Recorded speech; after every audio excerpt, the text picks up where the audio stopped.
Hey guys, it's Jordan. Welcome to my house, and it's good to have you guys all here. We are unfortunately missing Mr. Derek Turner, Mr. NBA, Mr. Comic Relief, Mr. Keith, yeah. And why are these Cardinal players lying to their managers about not being hurt, but what in all reality they really are? Back in it again. What's up? It's Pat. Thank you, Anna and Jordan, for hosting us. And Luke, you are a fucking jinx. I am. Just want you to know that. Well, you'll hear about it in a minute. You'll hear about it in a minute. Hey guys, it's Luke here, and Alex Reyes is probably out for the season. Shit. He is out for the He season. is 100% out for the season. Yeah. Guys, I've got my friend Jason here, long-time just childhood friend, and I guess since our Cardinal guru, and he's new to this. So, Jason, do you have any words? Yeah, I did see it online today that Reyes would be out of the year. It's like, of course, he, pitched one game, went a couple runs, and out again. And we are The Sandlot Crew.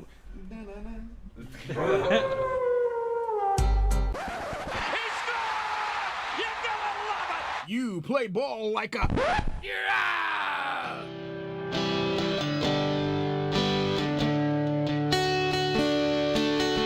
Take a picture trick, I'm on a boat, bitch.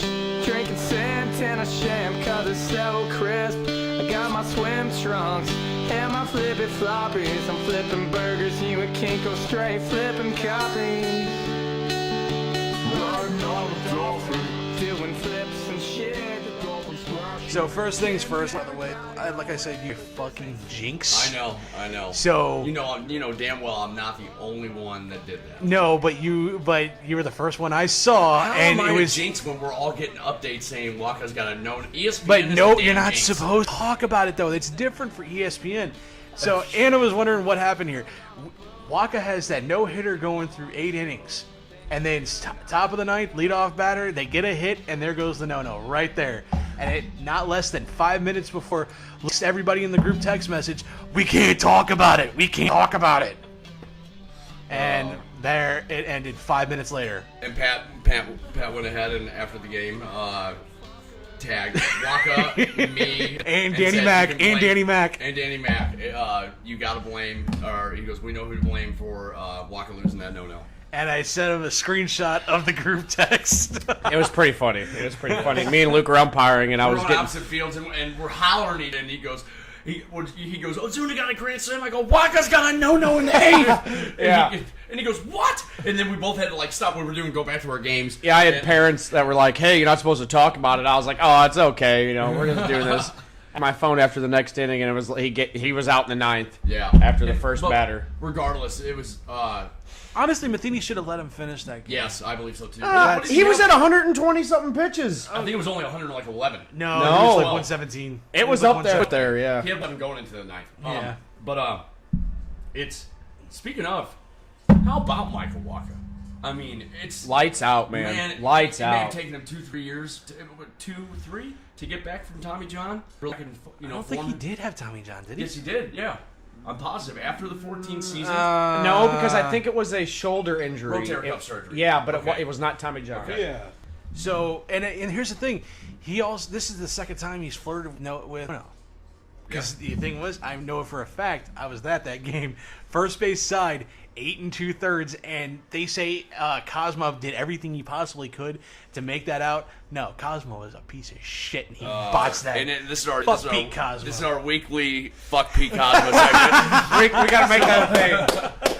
Are you gonna create a sounder for that? And the fuck Pete Cosmo comes into play. Well, I wouldn't say if Scott Rowland would have been there, he would have made that play. Yes. Guaranteed. Anyone else Hands would have down. made that play. He Hands screwed down. that play up horribly. I remember watching that game too. That's Hands down, Scott Rowland would have had that. That's my Cardinal man crush till I die. So, and will be. He's like, yeah, well, I've never seen a man on his knees throw 95 miles an hour. I don't know, but yeah. How many times have you seen a man on his knees? But yeah, you know what I mean, though. I remember specifically during the almost no I've seen from Woody Williams, and I remember it was at the Old Bush, and he went 8 2/3. Grabbed one going down the line, and he dove for it, and he was on the one knee, and threw it to 2 holes, and I bet you it was a bit of 93, 94, 95. He's a big man, dude. You know what Luke says on his knees with like passion when it comes to rolling. So we gotta do suck a dick, Pat. We gotta add in a lot of comedy. Like all 4 of us gotta add in a lot of comedy to make up for the fact that Derek's not here this week. And we got to make sure Derek gets a really good laugh out of this too. So we got to make sure we get us on that. And Jason, you're more in with these segments like this, except until we go into our actual segment, this is just more of a banter. Just chime in whatever you really want to do. Kind of how you've been doing. You've been all right. Yeah. So, and we edit. We're not live or anything, so No, we're yeah. You know, if you have to restart, just be like, hold on, let me restart. You know what I'm saying? Like, don't hesitate. And I'm guilty of this too. And also, like I told him about the trying not to butt on people, which I'm very guilty of. He's like, I don't mean to interrupt. Yeah. But like, he's literally interrupting. Like, he is like to the mic. he's like the definition of the interrupter right there. Seriously. but we all give each other shit, Yes. But in the long run, we're all friends. We're just here to have a good time and talk sports. In a sense, Jason, it's how did we base Pat's the producer? Jordan is like our Schefter for NFL, and then Derek's like our NBA kind of comic relief, and I'm more of the baseball guy. And Pat and the butt of everybody's jokes. Yes, and me and Pat are really into wrestling. So it's I think the other two kind of get lost when we start talking. Talking. No, but it's actually kind of nice because there's 4 of us, and then there's the 4 major sports, and if you really look at it, like all 4 of us are like almost like a master in each in individual ones. Like has NHL, Derek has NBA, and Luke has MLB. Like stats, history, like all that stuff. Like when it comes to like those, like we refer, questions. Yeah. Yeah. It's fun. I gotta say this because Jason's here. I gave Jordan the easiest cotton-picking Cardinal question ever. They said, and it was, who was the one that hit the home run that Jack Buck did the famous quote, "Go crazy, folks, go crazy." Who was the one that hit the home run? Crazy. Jordan. Guys, Okay, sorry, I wasn't feeling well in my state of mind. Okay, the thing was, Jordan had just been poisoned, Luke, not less than 20 minutes prior with a dirty Slim. So. I mean, you can really guess what happens from there. As I'm eating it, I ate more than 3/4 or half of it. I gave Derek a piece. He was fine. I gave Jordan like a little bit of it, and he just started sweating and everything. I don't know if he needed to puke or fart. It was like a gas buildup or something, man. It was a Tabasco Slim Jim. Oh, wow. So as we've noticed, as we get older, we can't eat everything we want. So, so go ahead, chime in. Whatever anything that's on your mind, Jason. Well, they finally won today. That's one good thing. Yes. Well, I mean, look who was pitching, though, and he put in a solid 7. And not to steal Jordan's usual line, not to date the podcast, but... Yeah. So you have to throw that in there. See, you can't go one time. Derek, be proud. Well, when you look at our rotation, you have 2 people that are really good, and you have the other 3 who are basically kind of so-so, 3 and 2. Yeah. But then again, you could have a rotation if you have 2 top 2 guys, and then the other 3 just do a so-so job. Yes. Yeah, just how far they can get you. Yes. Because I don't think we talk enough about the fact that the rotation, actually, the front 2 of the rotation, they're amazing. Yeah. But it's just like, for some reason, the rest of our pitching rotation is crap. Is complete freaking garbage. Pat, did you read the article, or I wonder if it was Derek Gould from the Post-Dispatch was saying that Martinez was not throwing as hard as he They talked about it on ESPN. Down. Yeah. He was having issues, but he didn't want to tell Matheny about it because knowing Matheny, he will either throw him back to the DL or he'll just keep him out there. Like it's a toss-up because Matheny doesn't know. I don't think Matheny actually knows what the hell he's really doing anymore. Jordan, was this what you were talking about? Lying to the coaches? Kind of. Okay. I mean, there's been multiple pitchers that happened with, especially like with Reyes. That was our biggest thing. But what I want to say about Martinez was, he said he didn't want to give it his all that game because he was afraid he was going to aggravate something. So it's not like he was out there hurting and throwing. He didn't want to, go. I don't know the word. He didn't want to prolong or make his injury that he did had go longer. So he was out there just throwing what he had. The Cardinals didn't lose that game because of Martinez. He only gave up 2 and 4 innings, but. How did Molina look? I didn't get to watch that game. Molina got hit in the wrist. I watched that game. He came back, and he got hit real hard in the wrist with a foul ball. And he was up the next time he was up to bat, he swung on an inside pitch and fouled off a ball, and he he dropped down from his waistline, and his hand was hurting really bad. And he went back in there he put a batting glove on and kept going, but oh my God, I don't know what's going on, man. It's more than just injuries this year. I mean, this might as well be somebody's opening drive since we just talked all this whole If you time. want to start it up, go ahead, Pat. Well, that wasn't.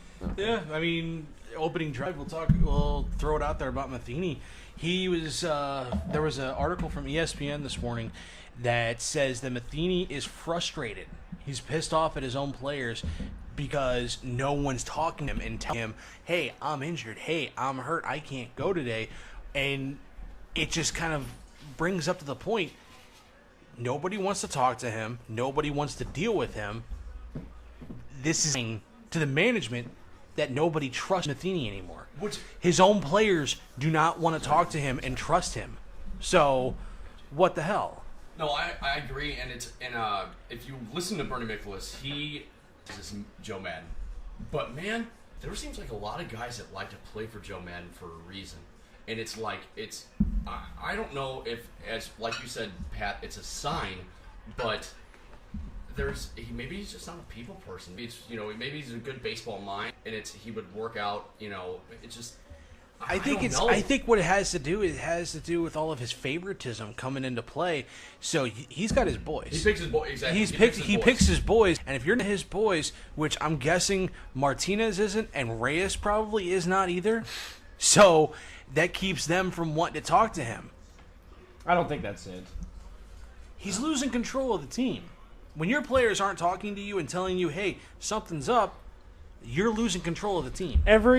This happens a lot in baseball. Every major league player is a fully, damn near done growing, fully developed, growing man, and their testosterone and everything that's going when they're in there, especially a young 21, 22-year-old pitcher such as Reyes, comes up after he's been waiting after his Tommy John surgery. They're not going to sit there and be like, majority of them are not going to sit there and be like, "Hey, man, I'm starting to feel this, blah, blah, blah." They're going to sit there and they're going to tell you, "Hey, but coach, I'm good to go. I want to pitch." He's been waiting so long to do this, and he's finally back up here, and then, you start to feel a little bit of pain. But this little pain was happening in his rehab starts, and he didn't say anything to anybody. It's not he didn't just say it to Matheny. He didn't say it to anybody. Just like Ryan Sheriff. You guys hear about that? Apparently he had Tommy John surgery. He announced it over Twitter or Instagram. Oh yeah, weekend. Yeah, the team didn't even know it apparently. Yeah, I didn't hear about that at all. Wow. I heard that he had the surgery, but the fact that nobody heard him. Yeah, that's what they said. I was listening to the Bernie show this morning, and He started playing right away? no, it just He's going to be out for the next went out to his year, own about a doctors. year and a half. There was a thing that they were saying that they just demoted him, and they think if they knew this was coming and they demoted him right before he went on the DL to get Tommy Johns, and he could file I forget what it's called. A grievance. So that's what they said they were waiting for this morning. If they don't hear a grievance, then this was on him, and he didn't tell anybody. But if he files a grievance, that means the team knew about it, and they demoted him, so he didn't have to get major league being on the DL. I don't think he'll file a grievance, in all honesty, but you never know. Do you think it's like almost the same deal with Holland? You think there was some actual problem with Holland? Oh yeah, I think there's something up with Holland. Yeah, I don't think he's so washed too. up. He's had a good couple of seasons, and like I said it before. I think I said it like 2 weeks ago. It's basically like the Jamarcus Russell situation. He had a contract dispute with a bunch of he sat out OTAs, sat out everything, and 60 pounds overweight. He showed up looking like he had ate nothing but sat there and ate donuts for 6 months. We can't say it's just Holland, that, because look at JD Martinez in Boston. I mean, what is he at? Like, he's hit. There's a big between a pitcher and a hitter. There's a monstrous difference. Absolutely. And he actually had a few. Shohei Ohtani. Jake Arrieta. Okay, Hey, he actually played though. He actually played those spring This is training what, games. and Jordan, I know. I said you were wrong about it when we first started the podcast. You're right about Jake Arrieta, because my God, he is knew tearing it. up, and the Phillies were supposed to be like in dead Yeah. last to the Marlins. What the hell? And that makes me even more. It's just like it was there. I think it was one of the teams that he. But apparently there's some issues going on there too. Yeah. Gabe Kapler doesn't have full control Well, reins. Gabe and Kapler's Jake, a hothead, and though. Jake Arrieta apparently was play. like calling out the team over social media and to the media and stuff like Yeah. that, saying a whole bunch of crap. But the weird thing is, Kapler agrees with him. Yeah. When do you see that? Yeah. I hear. Well, Jordan, opening drive. Let's go with it. All right, guys, opening drive. I'm going to talk about the draft, the first round that they had, man. Dude. Opening drive. Cardinals' top 3 draft picks, guys. Let's take a look at this, all right? They go a little bit different this year compared to what I've seen over the past. In the past, they go for those young, dominant pitchers in high school or those young pitchers that had their first year of college that usually come out to be dominant, like how these mobs of pitchers are coming in right now that are almost league ready. This year, they took it a little bit different. They went power bats because that's our number one thing that we've noticed the past 3 years, and the past 2 years, why we've missed the playoffs. Well, 3 years since or whatever. We don't have that power bat in the lineup. We don't have that danger or bat that everybody's afraid to pitch to. All right, and with the players that we have, and I just think if we keep producing these power bats, it's going to be really good for our team. Now, Nolan Gorman. He's first round, number 19 overall. He plays third base. He's 6'1", weighs 210 pounds, and he's 18. that was my question. I was about to say shortstop or third base. I wasn't for He's sure. at third base. Yeah, dude. I am stoked with this kid. We already- TCU, man. Yeah, I know. This guy, Gorman, has raw power. He won the home run derby in the Under Armour All-American game, and he hit a 421 with 10 home runs as a high school senior. I seen your retweet. I seen his stats. Woo! Oh, my He hit God, like I'm 480. salivating. He hit 480 with 32 home runs with like 150 at bats. Had like almost 100 hits or over 100 hits, but 32 fucking home runs, Dude. in high school. I am This kid's salivating. 18. God. I am salivating to see this kid in the lineup already. Yeah. Oh my Now God. wait a minute. It gets better. Now, not this guy is not a bat, but they did go a pitcher right here. They went with Griffin Roberts, 43rd overall pick. He's a right-handed pitcher. He's 6'3", 210. He's 21 out of Wake Forest. This guy is a heat-throwing. Apparently, he has the nastiest slider in the draft. Yes, hands down. Nastiest slider. I saw some highlights from this guy. It's nasty. That's This ball is. that pitch. I think Dude. we seen the same video. It was right behind the netting, behind the catcher and umpire, and that ball was just like it seriously went from 9 o'clock to 3, like poof. And I'm like, holy crap! And that's Randy Johnson slider X. I mean, Yeah. like, Now they really believe Roberts can really move really quickly through the Cardinal system. Yeah. He is an All ACC closer before moving to Wake Forest's rotation this season, and he posted a 3.82 ERA. Now back to the hitter. The next hitter they picked up as their third pick, the 75th overall pick, Lucan Baker. He's first base, 6 for 255 from Texas Christian. Baker hit 319. But missed the later part of the season with the leg injury, despite missing 25 games. But he led the Horned Frogs with 9 home runs. Now, this guy is a big dude. He plays first base. Is a first baseman. He will only play first base, unless, of course, he goes to the AL. But the draft, the Cardinals got him in the draft. This guy's a big dude. I believe he's left-handed. yeah. I believe. And this dude is a monster. He crushes balls. With the first round, I think we did really good. We went a little bit opposite this year, which I kind of like because we do need to start producing these big bats, start bringing up these Machados, and start bringing up these Harpers in our own system. Which Pat or you might be able to answer this to Jordan or Jason. I thought this was the last year we didn't have any first round picks, or was it the past 2 years? That was last year. Was the last I round thought it was 2 years in a row. because with the whole Astros shit. over that Astros, Yeah. that was last year. Was the last Last year, year was the last year Okay. for it, so. Run on. and that's my opening drive. Run on. Luke, what you got? Man, it's just our bullpen. I don't know where to start. It's I mean, outside of Norris, and it's Even Norris is having issues, man.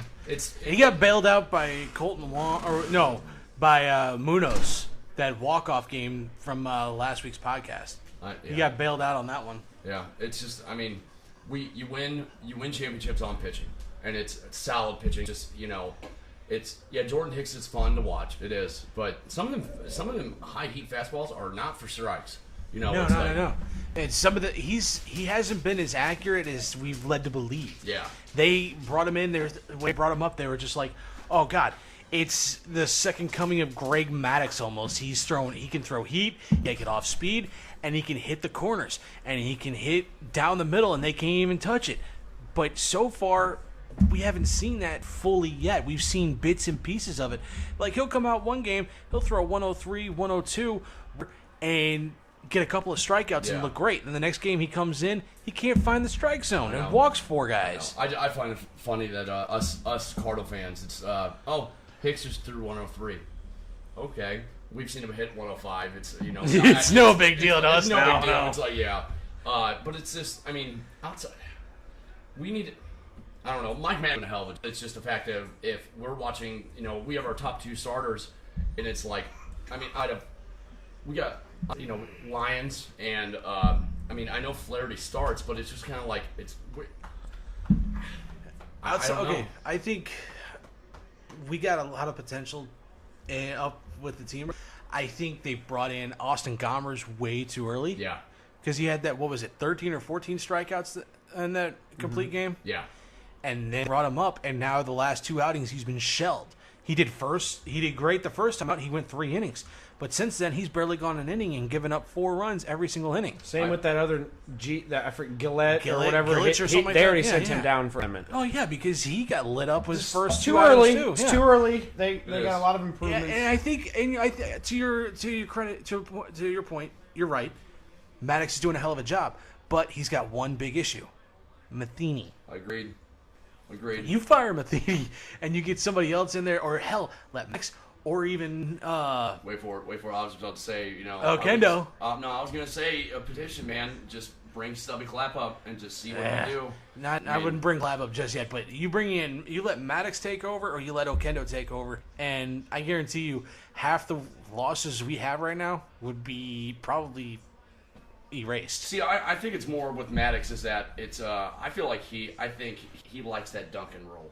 He likes that, Dave Duncan, let me do it with pitchers. I don't want to have it. I don't want to be the center of attention. I don't want to have to do this. It's more, but he's pretty much always been that way. I still feel, and Jason, I think you agree, but Okendo should have had that job in 11 or in 12. Right after McKinney left. I think that's the reason why he left too, is because he felt he got passed up and he got screwed. The organization, as much as they say they are for the family, like the Cardinal family, they have a tendency to just kind of get the shaft of the Cardinal family. Mm-hmm. Guys that have been loyal in and out for years. I do agree with the whole. I liked it when Mike was chosen for management, but I was actually more hoping for Okendo, just because of the given fact that he's in it with the Baseball Classic, and he has more experience with that. He's also a lot more hard-nosed. I think the team would be a little more under control with him. And he knows situations. He knows how to handle the situations. Yes. Matheny has proved. I feel like I'm a bird at this point. Every single week I say the same thing. Mike Matheny cannot handle certain situations, and those situations will cost us games every single time. Or as you say, he doesn't know how to handle certain situations. It's more of he sticks with his quote unquote boy and lets him finish, or he goes with his gut. He goes with his gut. Yeah, what he thinks is supposed to happen. But then I guarantee you petition the other managers around the league, and they'll say, "Yeah, I don't know what the fuck he was thinking there." Yeah, no, I agree. And it's a nightly basis. If you watch every Cardinal game throughout the year, at a certain point in the game, you will sit there and say, "What the hell is Matheny thinking here?" Mm. Yeah, because even when we win, he still does something stupid. Yeah. It just, I'm surprised he's lasted this long. And I think that article that was posted from ESPN today, that's a sign of things to come. That there are changes about to be made. In the second or third episode, we talked about it. If we are not in first, or I would say if we aren't producing by midseason, or say if we don't make the playoffs, he's gone. Guaranteed. I said that at the beginning of this year. I said if we miss the playoffs straight with the way the city of St. Louis is, we're used to seeing us in the playoffs. Yes. And as much as, like me, myself, like Mike, 3 years in a row is not acceptable in St. Louis. But in the same sense, we're spoiled. We are a spoiled fan base. We are. Because we've had great seasons since the 1980s. I feel like we're back. We've kind of regressed a little bit. It's almost like we're back in like what we went through. What the Cardinals, Cardinal Nation went through in the 1970s and the early 90s. That is what we're going through at this point. And what makes it's kind of funny because We're not bad. We ran Torrey out of here, and Torrey went up to New York and killed killed it. And so that's my that was. I think what the whole thing with Torrey too. It wasn't just the fan base. That was the Bushes as well. Yes. Because all the Bush family, they did the same thing to. They've before the Bushes really took a step back inside the organization. You look back at the history of the Cardinals, and you'll see how they've run players out of the organization, how they've run managers out of the organization. I mean, what was it, about a month ago, that game where they had Steve Carlton in the press box talking with Danny Mac and talking with, Tim McCarver. And you could see the awkwardness that Danny Mac was sitting there trying to say, "Oh yeah, you still support the whole Cardinal organization, right? You're still a Cardinal for life, right?" Even though August Bush traded him. And do you know why? Did you ever hear the story of why he traded him? No. Because of a $6,000 difference. I heard that one. It was a $6,000 difference. It was in the middle of the season, and he was under a contract dispute. He says to Augie Bush, "I want a $6,000 raise." And Augie was uncommitted to doing this. So what does he do? He says, "Okay, well, let me think on it." And then I think Augie gives him a $3,000 raise. Well, Carlton says, "Okay, give me 30 minutes. I'll call you back." He calls him back in 30 minutes. "You know what? I'll take the deal." He's like, "Too late. I already traded you to the Phillies." Oh shit. Is it it almost comes? Correct me if I'm wrong, but isn't it in a sense the same thing as Kurt Flood? Yeah, exactly. And according to my dad, Kurt Flood was one of the best Cardinals in the 60s and 70s. I mean, in the 60s, and it's just kind of and wasn't he one of the first ever MLB? He was the first ever. First ever, yeah. First ever. And he cried at his press conference because he wanted to be a Cardinal. The way the organization made him out to be basically a martyr. Yeah, but he loved the Cardinals. They hung him out to dry. Louis. He loved the fan base, and it's obviously we weren't alive for this, but it's just kind of I don't know. It's just, and we can't blame the DeWitts except for the fact that I think they think Mozeliak's a genius, which I think he's wrong on a lot of occasions. But I mean, it is what it is. That's my opening drive. Jason, you want to go? What's on your mind? Drive you want to talk about? Go ahead. Oh, let's see. Besides what we're on, basically. you can talk about free agency. You can talk about the draft. You can talk about Well, you know what? That's what I will go into. The whole fact of I really don't think we did that much in the offseason. No. We had the one which was supposed to be a big signing, which was Ozuna, which so far has been a joke. We didn't sign him. No, the thing was we didn't. I mean, we didn't get rid of a lot to get him, but so far his average is going up. So. Honestly, I think we gave up what we got out of the Piscotti deal has given us more than what we got out of Ozuna so far.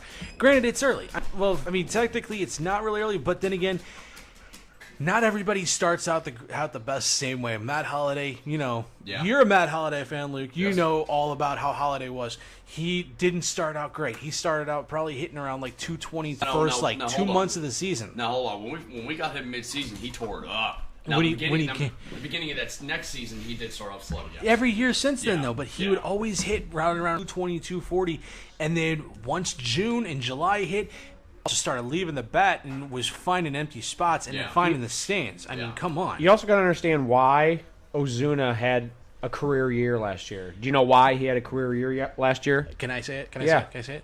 Stanton. Yeah, he You can't say that because Christian Yelich is out of the three is having the best of the three. He's on a good team too. I mean, but he is performing. Milwaukee's having a great freaking season. But he is performing. Yeah, he is performing. Yes. But then again, he wasn't also in the same spot. Ozuna was hitting it right behind Stanton, so he's getting all the pitches that Stanton wasn't seeing. That's why he hit over 310 with 30-something homers and 120 RBIs. Jesus Christ, you put anybody in that same spot behind Stanton, they're going to do relatively almost the same thing. Yeah. All right, so taking the field? Yeah. I'll start. All right. Taking the field, Luke, what do you got? I'm confused about why the Ravens got fined. I don't get that. You didn't hear about that? their organization, Harbaugh got fined $50,000, and Ozzie Newsome got 100,000. 100,000 over their practice went overtime, 10, 15 minutes too long. For, Jordan, you're the NFL guy. I know. I mean, does it seem like it's so crazy? How I don't get it. I don't understand it. this seems like if that's the truth, because it went over 10, 15 minutes, it almost feels like Goodell is running things like he's a fucking he's a Hitler. Nazi. He's a fucking Nazi. I mean, Jesus Christ, you gonna fucking fine somebody for going 15 minutes early? Was that what it was? Something had to do with practice, and it was a fact of either they started early or they Go to went too long. NFL.com. Check it out. So I'm kind of baffled about just everything. And I mean, it just makes the NFL look even more incompetent and more stupid than they already did. Roger Goodell. I mean, everybody talks shit about how bad Paul Tagliabue was back in the old days. You don't hold a candle. Yeah. Goodell is just head and shoulders above every freaking commissioner in the history of the NFL as to how bad he really is and how incompetent he really is. I mean, the witch hunt that he had against New England, and then the whole thing with the witch hunt that he has against New England, and then every other issue he has with every single team. It's okay. Do you remember the ESPYs a couple years ago when John Cena was up on the main stage doing his monologue, and he said the NFL is basically just like the WWE, an evil, maniacal person that can't see past his own ego, and he's talking about Vince McMahon, but he's also talking about Roger Goodell. So because Cena is a Pats fan, I believe. what does that got to do with anything? Well, it's just like part of the whole deal with the witch hunt with the Patriots. It's okay. It's just I'm not just saying the witch. I'm not just saying the witch hunt that he had with New England. I'm also saying he's had issues with pretty much every single team.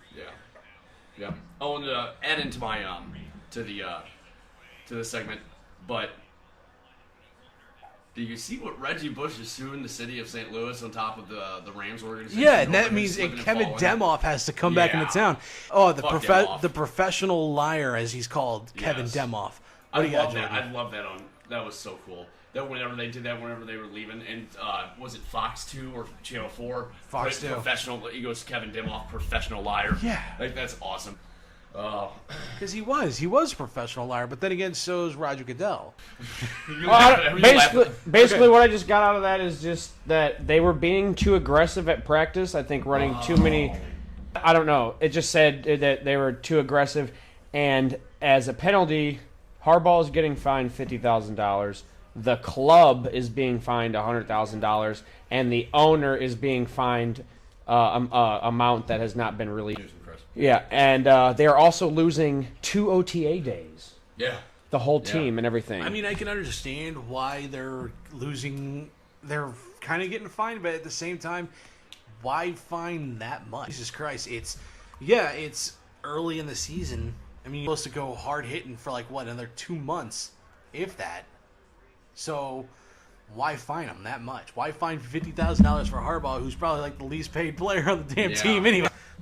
Yeah, I mean, I don't know. Least paid person on the team. That's more of a breaking news thing, so there'll probably be more to the story, eventually. I just didn't get it. I didn't understand it. I don't get it either. Yeah. Well, I can keep it rolling on the NFL for taking the field. Taking the field, what you got, Jordan? Guys. If you even talk about Element at this point. I'm going to bring it up.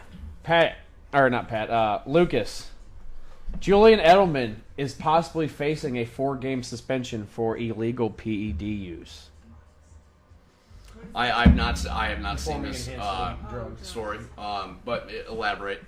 What is it that they said he was taking? PEDs. No, did they say going down? No. I don't think so. Where they said Robinson Cano's case, it was a. Not yet. No, it just came out today. Where Cano's wasn't exactly a steroid. It was a. Shoot! It's what they take after the fact to come down or to post cycle. Yeah. It was a post cycle. Yeah. Like an osteron. Yeah.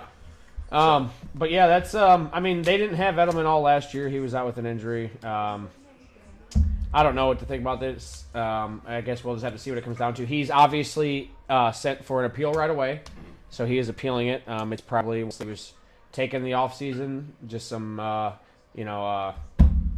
just maybe probably some boosters or just some enhancers or whatever, just to help him get back up to where he was, get his muscles back up and hardened. And I don't know, man. It just I don't know what to think about it, but it just another Patriot scandal, right? Yeah, awesome.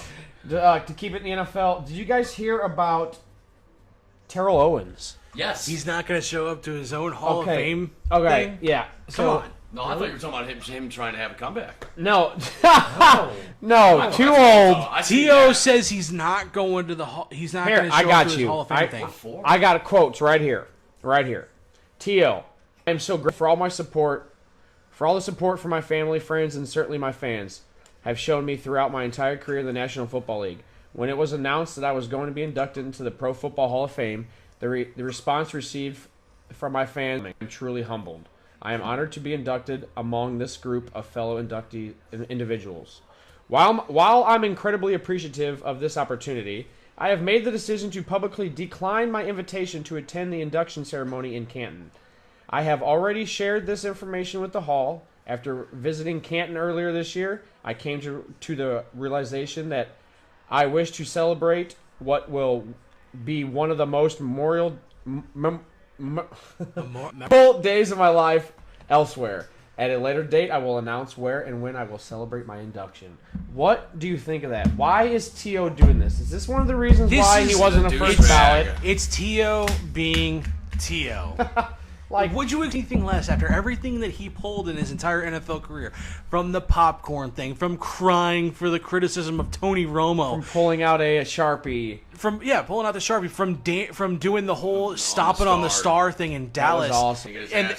And blew him up. Yeah, he got blown up for that. To working out in his driveway with Drew Rosenhausen sitting there answering his questions when he's criticizing Donovan McNabb and the Philadelphia Eagles. Yeah. I mean, would you expect anything from a prima donna scumbag like Terrell Owens? On his behalf, though, and if after hearing other players during that Super Bowl, McNabb was not 100%. And from that they should have, and I know I'm going to get shit over this, their backup probably could have played better because McNabb did not play well in that Super Bowl. Even though T.O. did have 180 or 90 yards that game, which was 400 yards for a receiver is awesome. But who did they lose to in that game? The Pats. They did. Who lost in the Super Bowl to a backup quarterback? The Pats. Woo! We're all still from all right. Just to keep going with my with my little thing here with my NFL. The Browns have extended their running back Duke Johnson to a 3-year, $15.6 million. So him and Carlos Hyde will be in the backfield for the Browns. Oh wow! So they're going to be going 0-16 together. That's great. I don't think that's so. great. Him and Carlos Hyde are going to suck again. There's no way. And I'm going to start a ritual from me. All right, every podcast I'm going to do this. I'm going to start a count to kick off 2018. Right on. How many days? We have 91 days at the time of this. At the time of this recording, yes. So when this podcast gets posted on Sunday, it'll be down to what, 87? It depends when it gets posted. Sunday, yes. Sunday, so 87. If you can't tell, Jason, we just like football. Obviously, Pat is a Patriots fan, Joe Raiders fan. I like football too. Come on. And I haven't picked a team yet. Fan. Because he's a bandwagoner. No, you dick. Have you ever lived in the Northeast? You're not from Boston. You just like them because they're good. Okay, so you can win every argument. Hey. When did you ever live in Oakland, buddy? Well, when did your team leave you? Shitty owner. Our team shit left us. We had to find a new team. I've explained this to Lucas, and I'm surprised Lucas forgets. But then again, he's an idiot. So we'll keep going with this. So the reason why I'm a Patriots fan, I grew up watching football every Sunday, but I had no team because we didn't have the Rams yet. 2 years. When did before. you grow up watching? How do we not have the Rams? We didn't until '96. I know. Yeah. So when were you growing up watching? I was a fan. Yeah. When did we grow up watching? You were an '88 baby. Yeah. You weren't watching. I was around '94. I was watching. Oh, okay. Watching. 4 years old. No, I was like 6. 6, whatever. 8. Not understanding Cardinals, it. Come on. Rams Not were here when understanding you could fully understand the game. Not understanding They it. were here. Can you let me finish, Yep. Mr. Interrupter? Go ahead. Yeah, He's pulling 6. today. Yeah, I know, right? 6 years old, watching football, not understanding, but slowly learning the game. Watching Sunday football, watching the Cowboys. Those were my two teams growing up, and then I realized how shit the Cowboy organization really was, and I just stuck with New England when the Rams got here. But the thing is, no. This is when was damn good. Drew. Yeah, he was damn good, but also the Patriots were damn shit at that point. Yeah. In the 90s. I wouldn't say damn shit because they made it to the Super Bowl and they got their Yeah, ass kicked. 94. They got their ass kicked by Favre. So no, damn. No, 96, by the way. It's HQ time. Shit. Is it HQ Sports though? That's the thing. Okay. Probably not. Well, all right, guys, getting it rolling. Anyway. Okay, but yeah, I grew up watching the Patriots and the Cowboys every Sunday, and probably the Packers too. Broncos. Yeah, For me. anything that was on CBS, and most of the time CBS was AFC football. Yeah. So They always I aired the stuck- Cowboys. But No, that was Fox. too. Yeah, that was on Fox 2. So I grew up watching the Cowboys on Fox 2, and half the time it was the Patriots on CBS. So I'd watch the Patriots and the Cowboys. When the Rams came to St. Louis, I became a Rams fan. Had to drop the Cowboys. One NFC team, one AFC team. I hear you, man. So I didn't become a Rams fan. Actually, I wasn't a Rams fan until we got Tony Banks because we all thought Captain Interception. Yeah, we all thought for a long time, man. We all thought Tony Banks was going to be the real deal. Oh, and then, God. Everybody will always remember, when we got Trent Green, that was a big deal, But and then Well, at the same time, we got Marshall Falk, and that whole year of '99, we were convinced biggest steal ever. Yeah, we were convinced we were going to have a great season, and then everybody went nuts when they lost Trent Green in the preseason. That was the first or second snap in the second preseason. snap of the game of the first preseason game, and he breaks his And I leg. remember being Oh my God! Wait! Who does that sound like? What you guys were just talking about. Come on. You guys should have got that immediately. Breaking their leg in preseason. Come on. Rams. Oh my Sam God. Bradford? Yes. You guys suck. Derek, you will be very disappointed.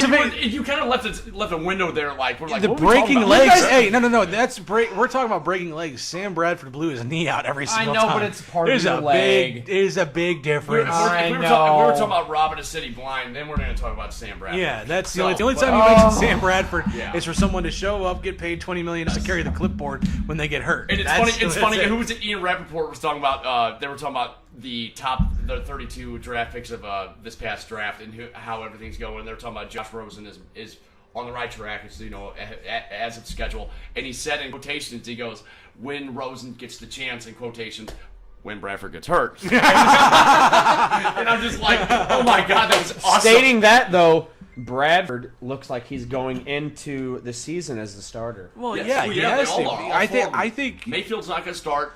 Allen won't start. Rosen won't start. And who was the other one? I don't know about that, And then dude. Darnold may be the. Actually, I'm sorry. Darnold may be the only one to For start. Jets, Yeah, and because they got nobody else. and what baffles me is that they I think still they have McCown still. Buffalo. Like this is just how shitty of an organization they run. They still have high hopes for fucking Peterman.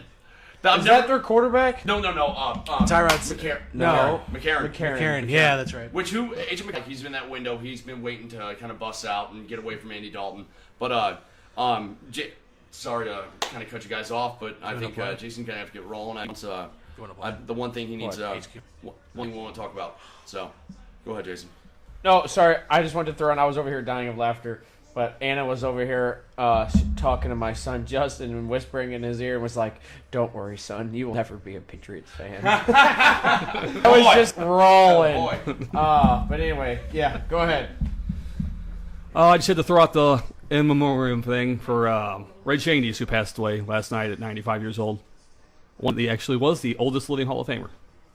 That was still alive. Honestly, I think we should have, at the very beginning of this podcast, we should have dedicated this should have. podcast to Red Shandy. So from here on was out, going this to at the end. podcast is officially dedicated to the memory of Red Shandy's.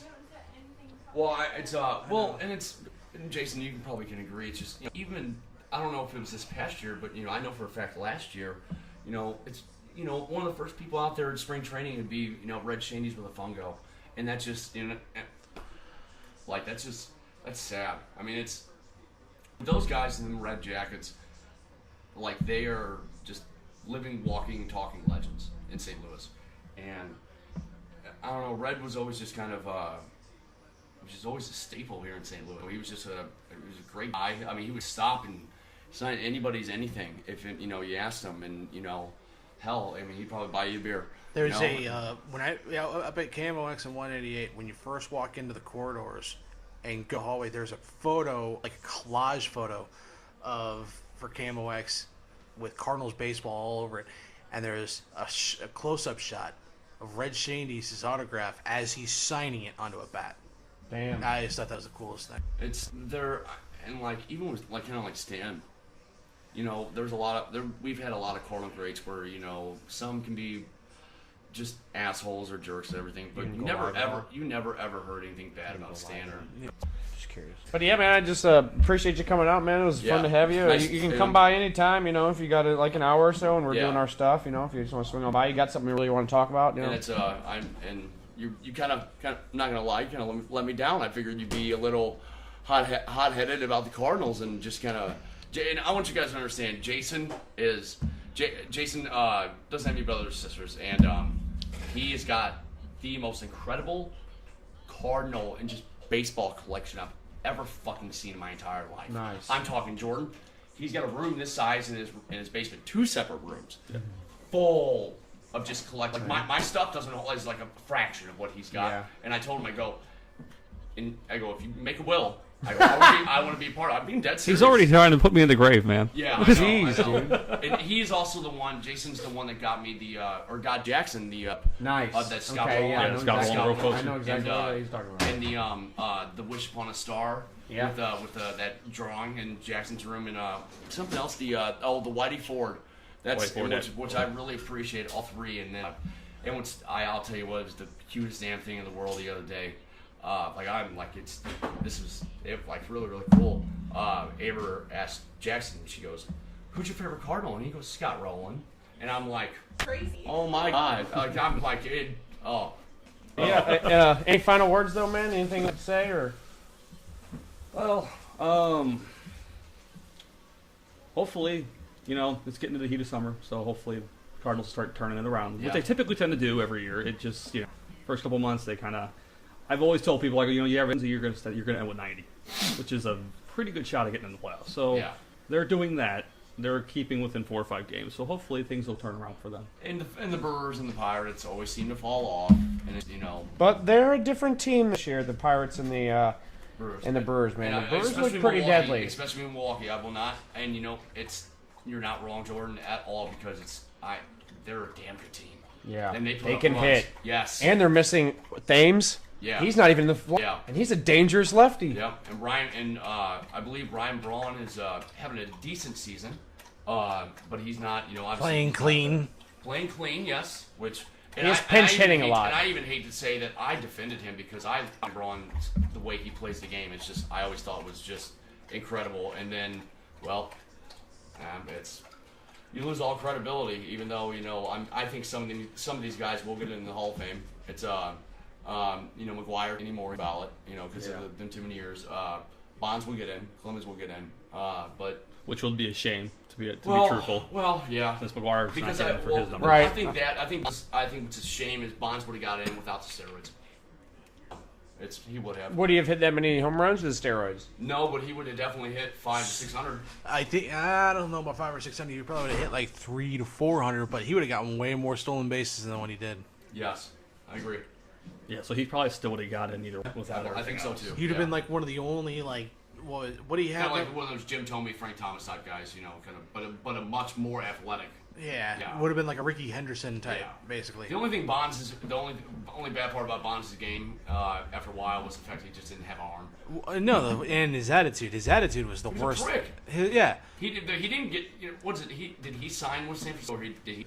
I think he got traded. Yeah, Barry Bonds. Barry Bonds, because they pretty much shipped his ass out of Pittsburgh. Yeah. And then the minute they shipped his ass out of Pittsburgh, Pittsburgh didn't have a winning season until like the early 2000s. They could, because Lloyd McClendon could not deal with Barry Bonds and his attitude. Yeah. When he started using steroids, you noticed a big attitude shift with him. Yep. He became more of a dick, Yep. and he started treating everybody like crap. There's Yep. a reason and why. And there's a reason why he was getting them fucking strikes at the knees. There was also reasons why he was also fighting with his own teammates in the dugout. Remember, he fought with Jeff Kent multiple times, and then the only time I can ever remember Joe Buck being any form of unprofessional at all, other than the time he said Randy Moss was being disgusting, mooning the crowd when he really wasn't, was when he said when Bonds broke McGuire's record, he came up and said, and he tried to talk to him before the game and was as quoted saying,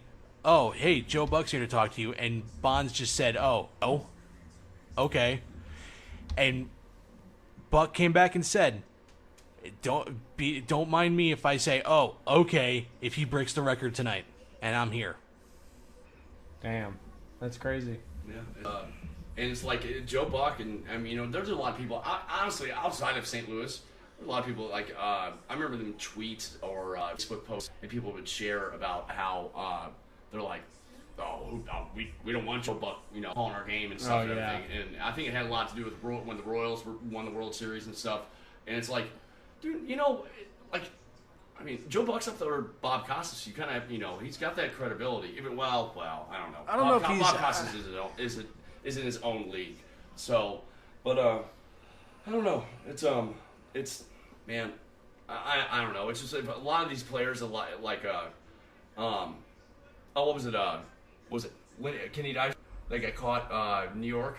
What did he get caught with? Some ecstasy and coke and all that stuff. Take away all the steroids and the drugs. Lenny Dykstra, sorry, Kenny Dykstra. That's yeah. Okay, you know exactly who now I'm talking about. Kenny.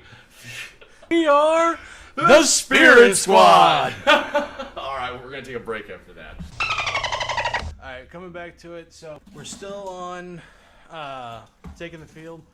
So a little bit of an interesting story from this week, and Jordan, I don't know if you're going to have too much insight on this, but Luke, CM Punk, Colt Cabana, officially found not guilty of slander and libel with WWE doctor Chris Amon. Mm-hmm. So what was was that over the whole podcast? He found out he had staff, and it wasn't just yeah. So I'll give you a backstory on this one, Jordan. About 4 years ago, when Punk left the WWE, he was saying that he was having issues, like, towards the end of it, like, when he first left. He was having issues, like, with his back. He had a lump, like, near his butt, basically, and told the WWE doctor, Chris Amon, about it multiple times, and he Z-packed him every single time. And the thing about antibiotic, correct? Yeah, antibiotic. And the thing about a Z-pack, it's going to take care of part of the infection, but it's not going to take care of everything. And you being somebody that's played sports before, you know how bad a staph infection can get. Oh, God. Yeah. So he first leave because he got a concussion in the Rumble, and then the next night they wrote him out of television and basically said they didn't know what they were going to do with him, but they threw him out there to basically run the ropes and go through a test, and you're cleared to wrestle. But then again, he has a concussion, so basically their test was for crap. Oh, wow. He gets pissed off and he goes home, and he walks out, which that's brought up a lot of debate between wrestling fans all over the world. Basically, like, he walked out of his contract, which he says he's an independent contractor, which I understand. He's absolutely right about that. He did what he felt was best, and he did what he felt best for his health. So a couple days go by, goes to the doctor, a legit doctor, and he takes one look at this thing that's on his, basically around his butt, like his lower hip, and he says, that's a full-blown staph infection. He'd been wrestling on that for the last 4 months. It was MRSA. Wow. It was funny because in the podcast with him and Cabana, Phil Brooks, CM Punk, goes, huh, really? It was like, yeah, of course it is. Of course it is. And the guy proceeds to, like, cut everything that he could and has to take him, like, he has to go to the hospital, get put on an antibiotic drip And at any time he landed on that, because when you're a superstar, you have to bump, and most of the time he's bumping on his butt and his back. So he ends up landing on his ass. That thing could have popped. That should have killed him. Yep. A MRSA staph infection is something you do not fuck with. Nope. So, anyways, they cut the podcast, and then Chris Amon, who's apparently the most incompetent person in the entire world, says, "Oh, they're defaming my credibility." Blah, blah, blah, blah, throws it out there for a $1.5 million lawsuit. Well, the trial was this last week.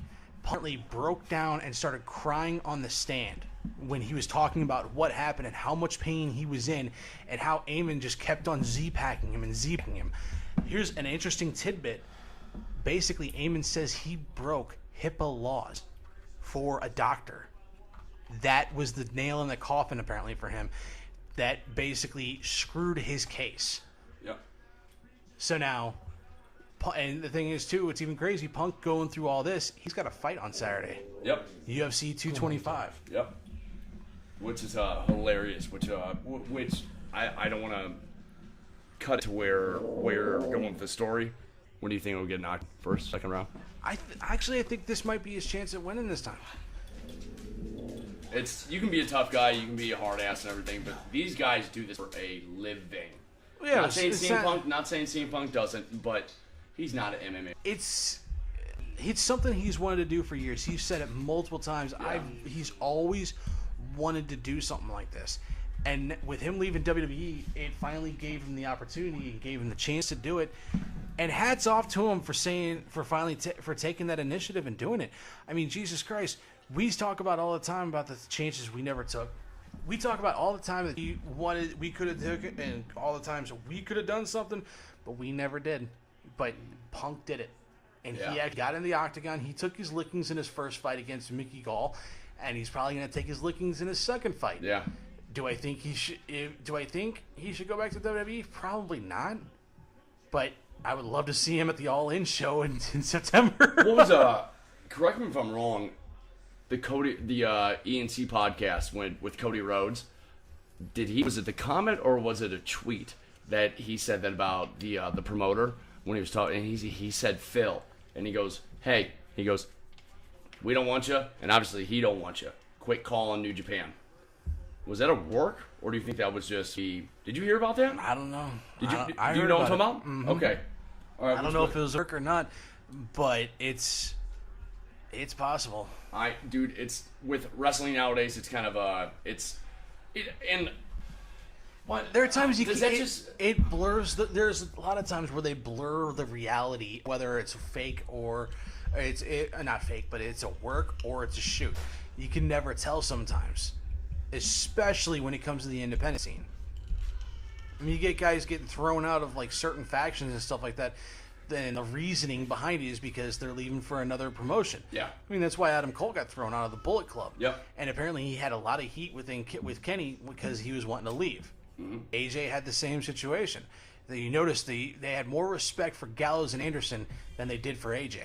You ever notice that? They gave him notice, correct? Or Yeah. was it like they gave him definitely, Because and they were AJ workhorses. Yeah, I mean, but they also did like throw Gallows and Anderson to the wolves and beat the living crap out of him like AJ. AJ, they just worked him over and beat him like there was no tomorrow.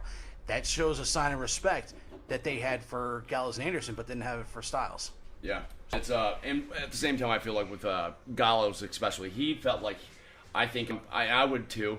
He needed to redeem himself. He couldn't get over being Festus, just the ring the bell, you're a retard until the bell rings, and it's just kind of like this. It's typical E. I don't know. They just and we've talked about this multiple times. I cannot wait until. Hate to say this and put ill will on anybody, until Vince McMahon has something bad happen to him or he passes away. We're going to still see the same stupid homophobic jokes. And it's I don't know. Maybe everything around it will get better. And it's just, but that's how doctors have been.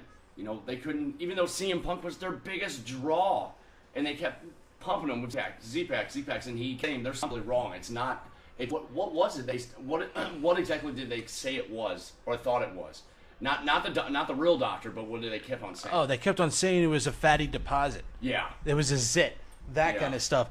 But then he said in the podcast with Cabana that he's seen Benoit pop dude's zits in the back. Yeah.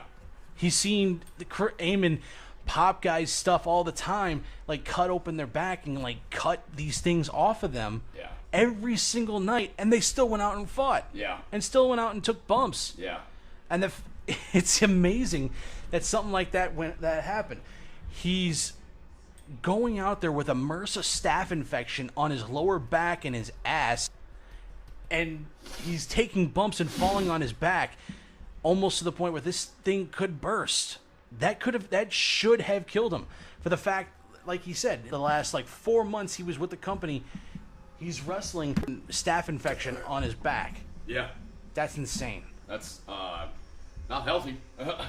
Damn straight. So, oh man, it's all right. Let's continue on.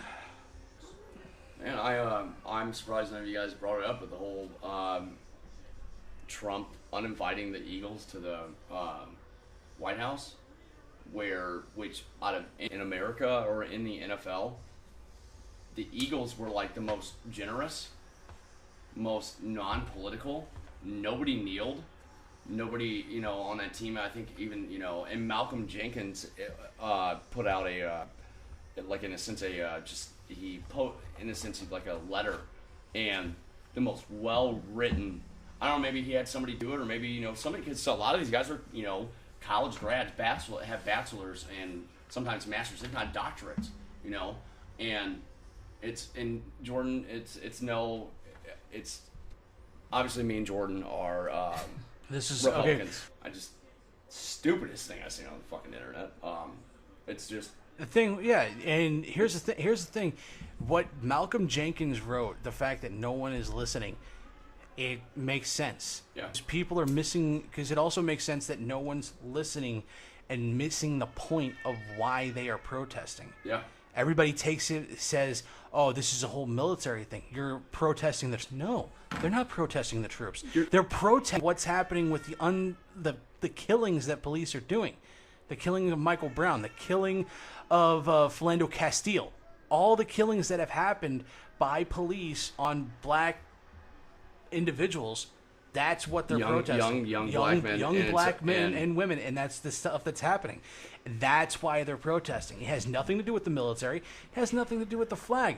But the fact that then Jenkins even said it. So many players have said it. I know you're a fan, but Steve Kerr, it might be the most sensible person in all of America, and he is a white man, a very, very white man, a very intelligent white man, and he has these guys' backs, and he understands, and he goes, it's not the fact of it's not because of the military. You want to know why these guys stand in front of stand for the flag or stand in front of in the front lines and take bullets for this country? Because we can have fucking free speech. The reason why these guys are kneeling is because of police brutality, because of injustice, and it's not like Colin Kaepernick was stomping on the flag. It's not like he was degrading America or the people that fight for our country. That's a completely different argument. Like the people that are stomping on the flag and stuff like that. That I admit that's crap. Yes. Stomping on the flag, crap. That's stupid. Kneeling on the flag shouldn't be. Bullshit Lil Wayne pulled. Bullshit, yes. But it's but as Steve Kerr said, he goes, that's not why these guys protest. And just because, and it's more of a sense that Trump is out to get the NFL, because just the kneeling thing. And it's like, if people pay attention, Kaepernick is not a bad person. He just was making a statement. That's all he is, and he's getting blackballed. These guys have beat up their wives and will, or commit murder or do horrendous acts. I mean, was it Shane Ray or was it Sheldon Richardson got caught doing over 100 miles an hour with a kid in the car? Sheldon Richardson reeked of weed, and he only got reprimanded like a game or two. And it's like, but Colin Kaepernick is blackballed because he wanted to make a stand for something. And What? Who gives a crap? And and here's, I know Derek's not here to defend himself, but Derek's whole argument every single time when this is brought up is, oh, I'm not allowed to protest right to work. I can't do that kind of thing. It's a completely different situation. Yes. This is a completely different situation. You're comparing apples to oranges at this Yes. point. So I don't get, I'll admit, it's not the best time to be protesting, sure, but it gets the message out there. Yes. When else are you gonna have time to Yes. do it? No one's listening. This should be bringing on a sensitive subject that should be corrected.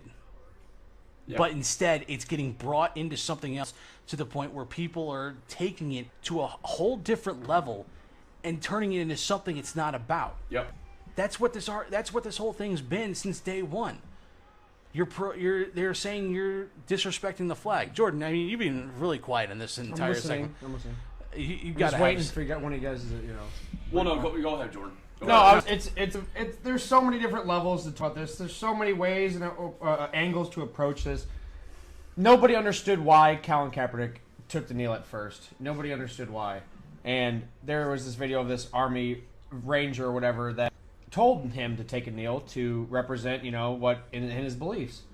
And I don't know. It just there's another reason why Trump called off the meeting, because apparently they said all the American males weren't going to attend in the first place.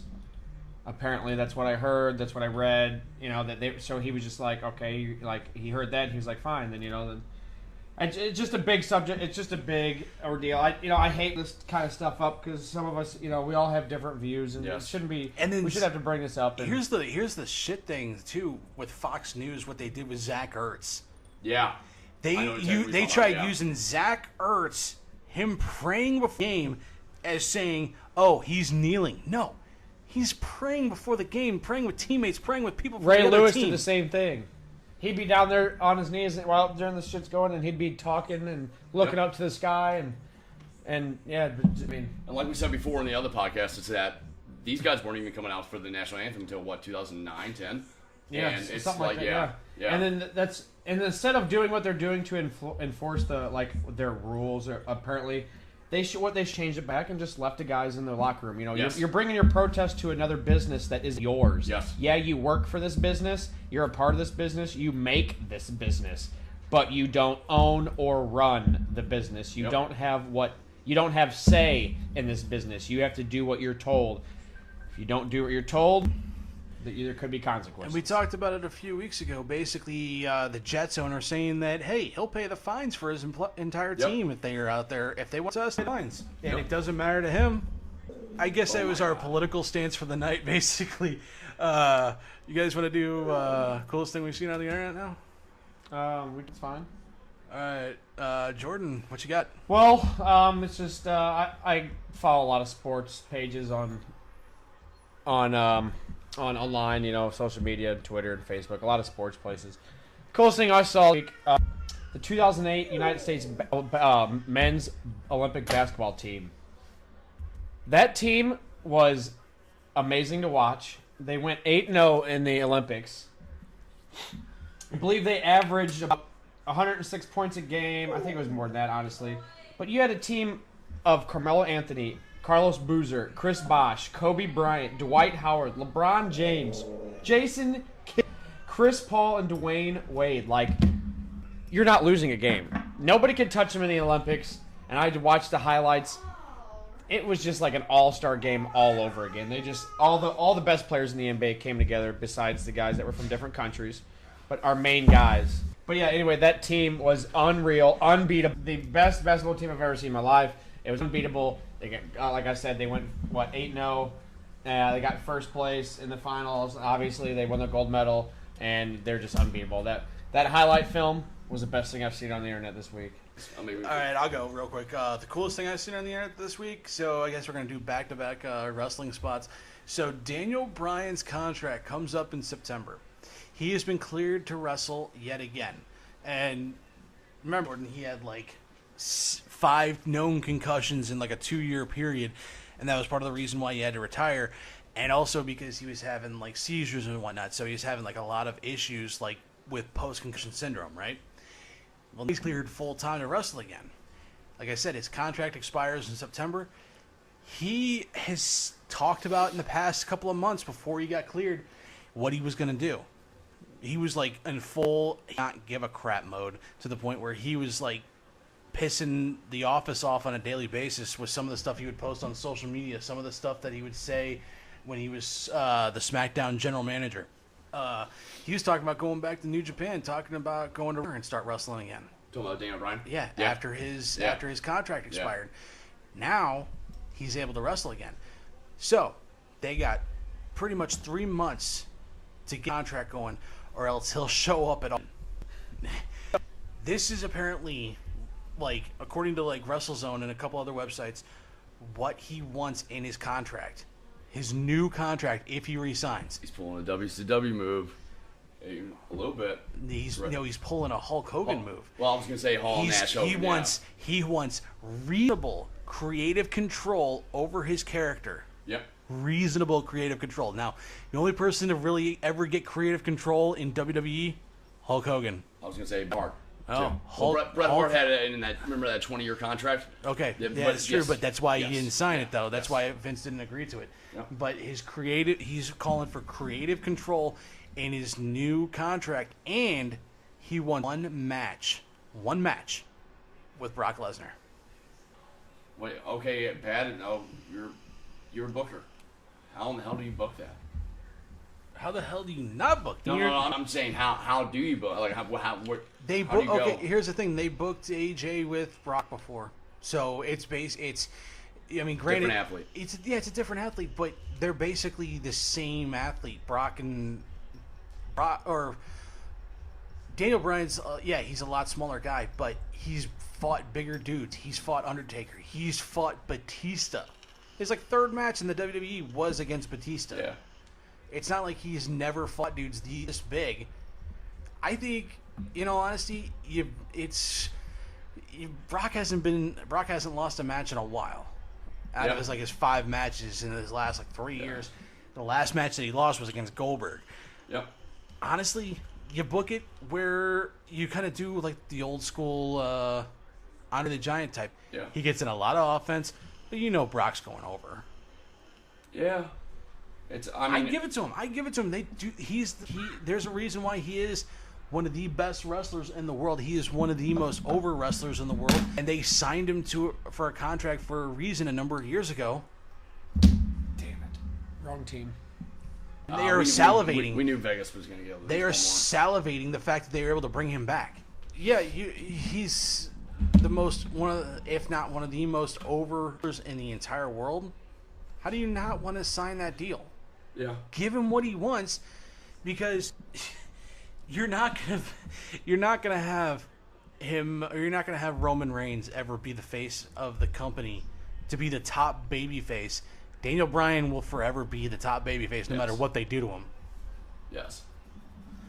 I agree. No, it's man, that would be a hell of a match though, because he acts like it. Brock can go. Brock legitimately can go. I mean, he can. Some of the matches he had with Angle back in the day. Yeah, obviously he was a 23 or 24 or 25-year-old guy, and he's probably pushing closer up to 40 now than he is 30. But man, do you think he could go 20, 25, 30 minutes? Hell no. He used to be able to. But He used to be able to, but that's when he was conditioned for it. Now you look at him, he's not in the best cardio that he was 10 years ago. No. But he isn't. He probably does still. He still isn't probably really pretty good shape for the fact of, UFC doesn't have to be in shape, and just be able to go like that. I mean, I feel like you do have to have a lot more stamina to be able to fight as a do wrestler. Like when I was in high school, we had to do cardio a lot. We used to do bear crawls and stuff like that. Yeah. I don't think he works out nearly as much. Oh, he doesn't do the cardio. He does. Yeah, he doesn't do the cardio nearly as much. That's why you see him in matches. His face is like completely red half the time. Yeah. He is gassed. Is he going after his contract's up? Who, Brock? Yeah. They actually just signed him back to a 3-year deal. Oh my God. With the option, he can go to UFC still. Yeah. Oh wow. Dana, So- in that contract, it has probably Dana White and Vince's signature. And there's speculation he's going to drop the title at SummerSlam to Rollins, and then he's going to show up at like UFC 227 and fight somebody. Which kind of like that preview preview going into UFC 200, and it's like and you at the very end you see the because it was be Jones and Cormier in that fight, and then Jones popped dirty for Coke, but then all of a sudden you hear, "Can you hear me now?" Or can you see, what is it? "Can you see me now? Can you see me now?" And then you cut to Brock Lesnar. It's kind of like, and Brock Lesnar to this day is still the biggest UFC Raw they've ever had, the biggest pay-per-view buys, everything. And it's kind of like, I like the fact there's a lot of people that don't like Brock Lesnar's WWE spot at the moment because he's got that Andre the Giant, He's held on to the Universal Championship for over 400 days, defended it 6 times. And he doesn't have to be it on That's every Raw. stupid to me. To me, that doesn't attract me. Especially with the guy that doesn't show up. Sorry for cutting you off.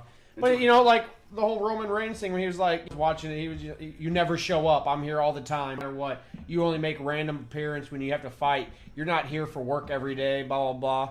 Like to me, like if you're gonna be champion, like don't you want your champion there every night? Just to, even if he's not wrestling, still to make an appearance on something, to have an interview. Interaction. You have a legitimate point. That's the whole reason why everybody's saying the Universal title is for shit now, and and the main focus should be the WWE Championship, which AJ has. AJ, that's right. So, and you just saying those numbers that he's had 400 appearances with the title. No, he's held the title. For 400 days, and he's only had 6 title defenses. He's about to pass up CM Punk's 434, I think. Yeah. Okay, either he's done it. He's about to do it. He already has, but it's still he's over 400 days as champion. And he's had 6, maybe 7 title defenses in that time. Yeah. That's so stupid to me. Now, how many times did CM Punk defend his title in that frame? He was defended on Raw and SmackDown a lot of the times. If you had to guess. If you had to guess, at least. Say if they have 5 appearances a month, he was defended 2 or 3 times. Wow. No, maybe even more because of house shows too. What? Yeah. And here's the thing: the night or the Raw after the New Year, he defended the championship in a TLC match against Ryback with a blown knee. Yeah. He had tore his meniscus. Was that the Shield? Was that the Shield? Yeah. Arrival? Yeah. Well, no, that was like a couple months after that, but he defended it right after the New Year, and he had like fucked his knee up in a match against Cena to the point where he was on crutches. He had to have surgery. Now, a normal meniscus tear would have kept a wrestler out for probably 6 months. He was back 3 weeks later, ready to go in a freaking ladder match. That's crazy. And they say wrestling or like wrestlers are pansies and stuff like that. You have to have balls to pull that off. You have to be very athletic to be a professional wrestler, man. They just don't throw each other on the ground like you do in a fight. Like it's acrobatic. I mean, it's high intense a lot of athleticism that could possibly be very dangerous if done wrong. If somebody slips, like. Stuff has happened before, Lawrence Taylor against Bam Bam Bigelow at WrestleMania 11? 10? Okay. Lawrence Taylor as in... LT. Okay. As in, I'm breaking Joe Theismann's leg, LT. Which brings me to my next point. But don't smoke crack. He was in Waterboy. Come on now. We broke. Oh my God! Hey. That is okay. What is your mind? What is your mind frame when before the ball is snapped? You see there. There's a quarterback there. He says he's like he hikes the ball, and I had to chase him. Sometimes he hangs to somebody else, and then I had to chase him. And I got to tackle him too. Which brings me to my next point. Don't smoke crack. I had to quote that. I'm a big movie quoter. Oh my god. Especially Adam Sandler. That was sports. Oh my good god. But it's back to what I was saying. Yeah, sorry. I had to throw it in there. Yes. Oh my god. That was good. Legit, don't smoke crack.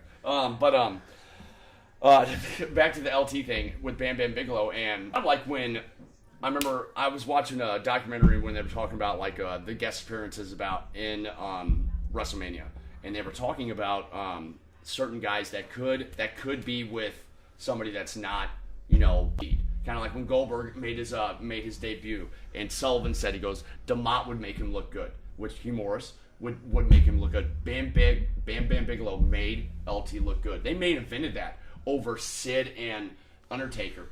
For the title. The WWE title didn't even go last. Bam Bam Bigelow against LT went last. And what's crazy, they had all these all-pros wrapped around. First time we ever seen Mongo McMichael in a ring. And they had Kevin and some of these who was the dominant guy in Green Bay? That's beyond the point. Reggie Jackson. Reggie White. Reggie White, that's right.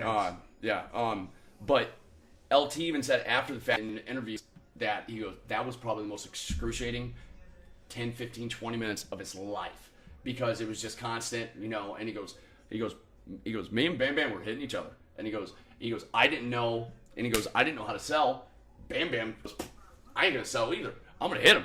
And it was just kind of like, that just made it right there saying, he goes, that was the hardest 20 minutes of his life. And this man played in the NFL at a high level. One of the greatest level. I mean, as a outside defensive end has ever played. And that just goes to show you, proven right there. And it just like that, they are real athletes. I got one for you. Big Show versus Money Mayweather. Oh God, Mayweather. Okay, the thing is, you're talking about the first time when they were in the ring when he got on his knees. That one and that Mania too, because that next night when he showed up on Raw and had that bruise on the side of his face, that wasn't no joke either. I don't know if you saw this. I think I remember this. WrestleMania 24, I think it was. So up to it, Big Show gets down on one knee and the plan is he's supposed to hit him, but he's not gonna. He's told him over and over again, don't hit me in the nose. And you know how Mayweather is. Mayweather's so damn fast, he hits him first shot, takes his nose to the left. He tags, but he breaks his nose, punches him in the mouth. He tags him like 4 or 5 times. Yeah, he runs, and then they start running off. You see Show a little bit later. He's bleeding in the mouth. He's bleeding from his nose. And, and Show's a 7-foot freaking... And it takes a lot to be able to hurt the guy. Mayweather had 8 to 10 cronies in the ring, and when Mayweather pretty much broke kayfabe and hit him, and you could tell the one kind of... And Big Show's a big man. And that's why they say, like, hands down, if Big Show was in the UFC, nobody could ever fucking beat him. Plain sake. Mayweather tagged him 4 or 5 times and got up, and he was going to kill Mayweather. He was going to hurt him on national television, and his boys got him, and they ran. I'm talking, they ran out of the building. Yeah, they got to the back. When they got to the back, Shane and Triple H and all the guys had to stop Big Show from doing anything. Exactly. And you got to think, though, and then for Mania to happen, too, he hit him again. He hit him square in the jaw with brass knucks right in the side of the jaw, and the next night you see Big Show with a huge freaking dent or a huge bruise on the side of his face. And Mayweather said it afterwards. He's like, I hit him with everything I could on that one, and the fact that he's still able to walk after that with no help is a testament to how strong Big Show really is. Yeah, and it's and what's funny is that, like, I'm sure probably leading into kind of like the Hogan Andre thing. Hogan was shaking his boots thinking if Andre was going to let him go over. And he even said that, and he said that him and Andre they were friends. He hated Savage, which I found out in that documentary. I did not know that. No baby oil! No baby oil! That was hilarious. That whole thing. Because you could just see it, and it's probably just like... You watch it back, you watch like some of the matches back between Andre and Savage, and it's just like, Jesus Christ. And he's beating the hell out of him. He's beating the shit out of him. Yeah. He's pulling him by the hair. And Savage was a guy, and it's just like, And the thing is, and it's just so freaking hilarious that the fact that he's like just chopping him, and it's just like Andre's hands the size of freaking probably Jordan's fridge on one side, as just a chop to the chest. What was it? As Fled, he goes, he wore a size 16 ring. He goes, that just shows you how big that man was. And I'm like. Like, I'm pretty sure, Jesus. like, Mean Gene they showed Mean Gene with, like, three of his fingers could fit inside Andre's ring. Yeah, and it's... Imagine getting chopped in the chest with that. God damn, it's, and that's hilarious. It's really... If Jordan, if you get the chance, man, you need to watch that. It's on YouTube. You can watch it on YouTube. It's the... I don't think it's on YouTube anymore, but it's on HBO on demand, so you should pull it up later. Yeah, but it was... Jordan, it's probably one of the most... It's that and the Ric Flair, and it's funny because me and Jordan, and I forgot. I think I wrecked my car the night before, and And Amber got a little upset with me. She goes, "You really gonna go?" I'm like, me and Jordan been talking about watching this Ric Flair 30 for 30 for the past like 2-3 weeks, and I'm not missing this. I'm watching that live, and that was damn good. I thought the Andre the Giant one was too, but Vince McMahon made it seem like Andre was just like this fucking puppet that he could I didn't like that at all. It just go to show and prove that Vince McMahon's kind of a piece of shit. Yeah. But okay, all right, Luke, anyway. Luke, it's on you now for coolest thing you've seen on the internet. The Ball trailer. I thought John that- Cena, Yeah. Harry Steinfeld, no Michael Bay. Yes. I'm I intrigued. think it's gonna be pretty good. I showed Jackson that and me and I've got a 3-year-old at home. We're gonna take him. We're gonna take him to see his first movie. We're gonna see Incredibles 2, and we're gonna see how that goes. And I want to take him because he thought that Bumblebee trailer was that was a car, Dad. Like I'm just like wait, and I feel like I need to start him from the beginning to go and really kind of get him into Yeah, the, but it skipped the last Transformers. the first two. The first two are probably the best. Yeah. So. I mean, I was a huge fan of the first one. The first one was unbelievable. First one, I never got a chance to see it in theaters, but I got it for Christmas one year. I remember inviting like 3 of my best friends over, and we sat there and watched it with my parents, and they're just like, "Holy crap! How did we miss cutting this?" edge. Well, Yeah. it was like above it, or it was ahead of its time. At the time. I just don't understand what Michael Bay, what his issue was, because he killed it in the first one. Yeah. The second one was a little lackluster, but it was still good. But then after that, 3, 4, 5, all were just dismal.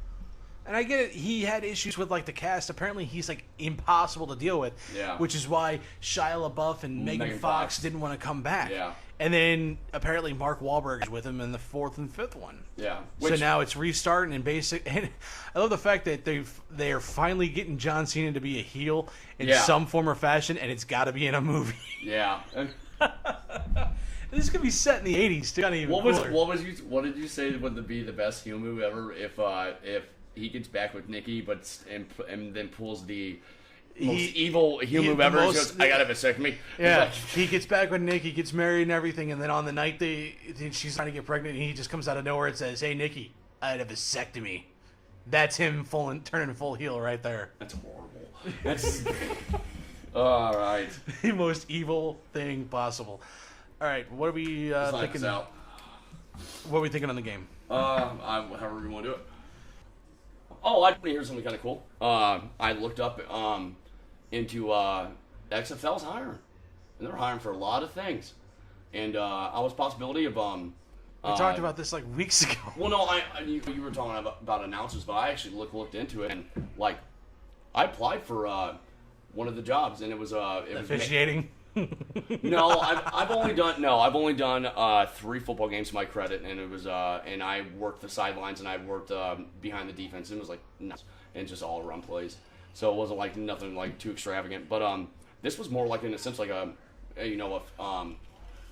being on the sidelines with the team, like whatever, pretty much in a bitch in a role, but it paid, and from the sounds of it, it was like $700 a game. What'd you apply for? That's what it was. It was like a field maintenance almost in a sense. Yeah. So, and I don't know where it would be if they would have one here in St. Louis, but they would say that they would fly and pay for you to go there and work. The AAF is also hiring too. Seen that. And then in a couple weeks, they're supposed to put up job apps for announcing. But So- the thing is, we got to know what cities they're going to. Yeah, we don't know that. That's what They should be. you know- AAF, the only team I've seen is San Diego. Was it 2020 or 2022? 2020. Okay, They're planning on getting things. Yeah. Well, no, they were supposed to go next year. Yeah, XFL is supposed to go. They're supposed to go out next year. Yes. XFL is supposed to be 2020. Yes. Yeah. Yeah, they said after this season of the NFL, that is starting. What is it called? The AF or what is it? AAF. AAF. All American Football. Yeah, and apparently right after and see what's gonna be crazy is we could possibly have 3 football leagues. Like, that's crazy to me. Which we did. Did we have 3 one time, or was it just the AFL, NFL, USFL, NFL? I thought there was 3. I think it was just the NFL and the USFL. Yeah.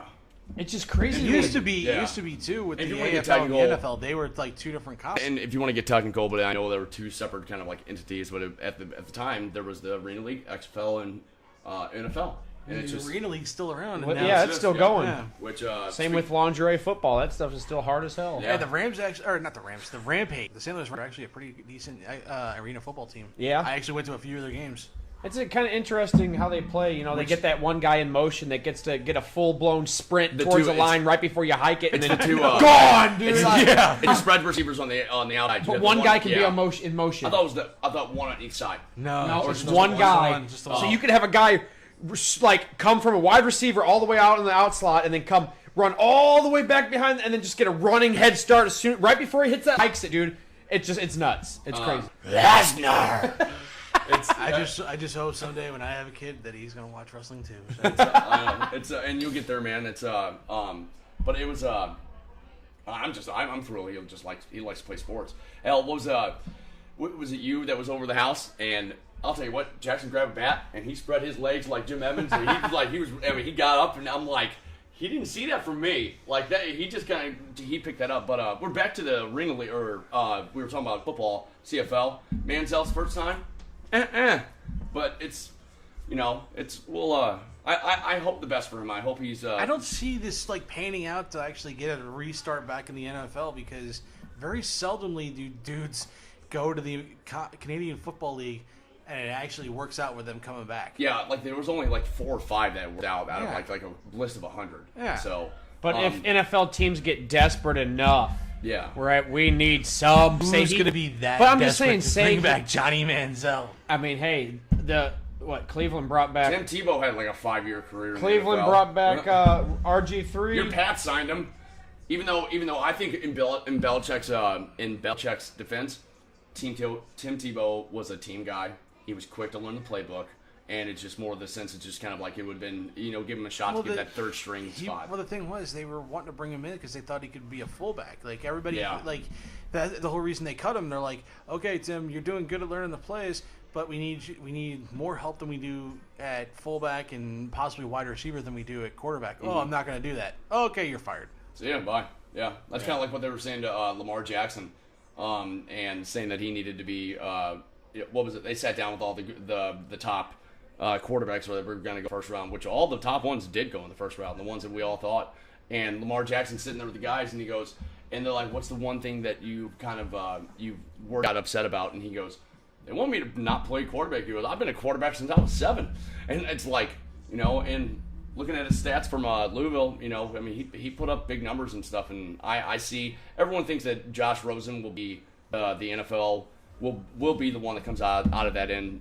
Well, I can see Lamar Jackson coming in after Joe Flacco, just being Joe Flacco. Joe Flacco, man, he's still avoiding him like the plague. Yeah, and it's with the Ravens. It's the Ravens were my team there for a little while, but it's I don't know. The NFL is getting close. What did you say, Jordan? 87 days, 78, 91 days from today. 91 days from today.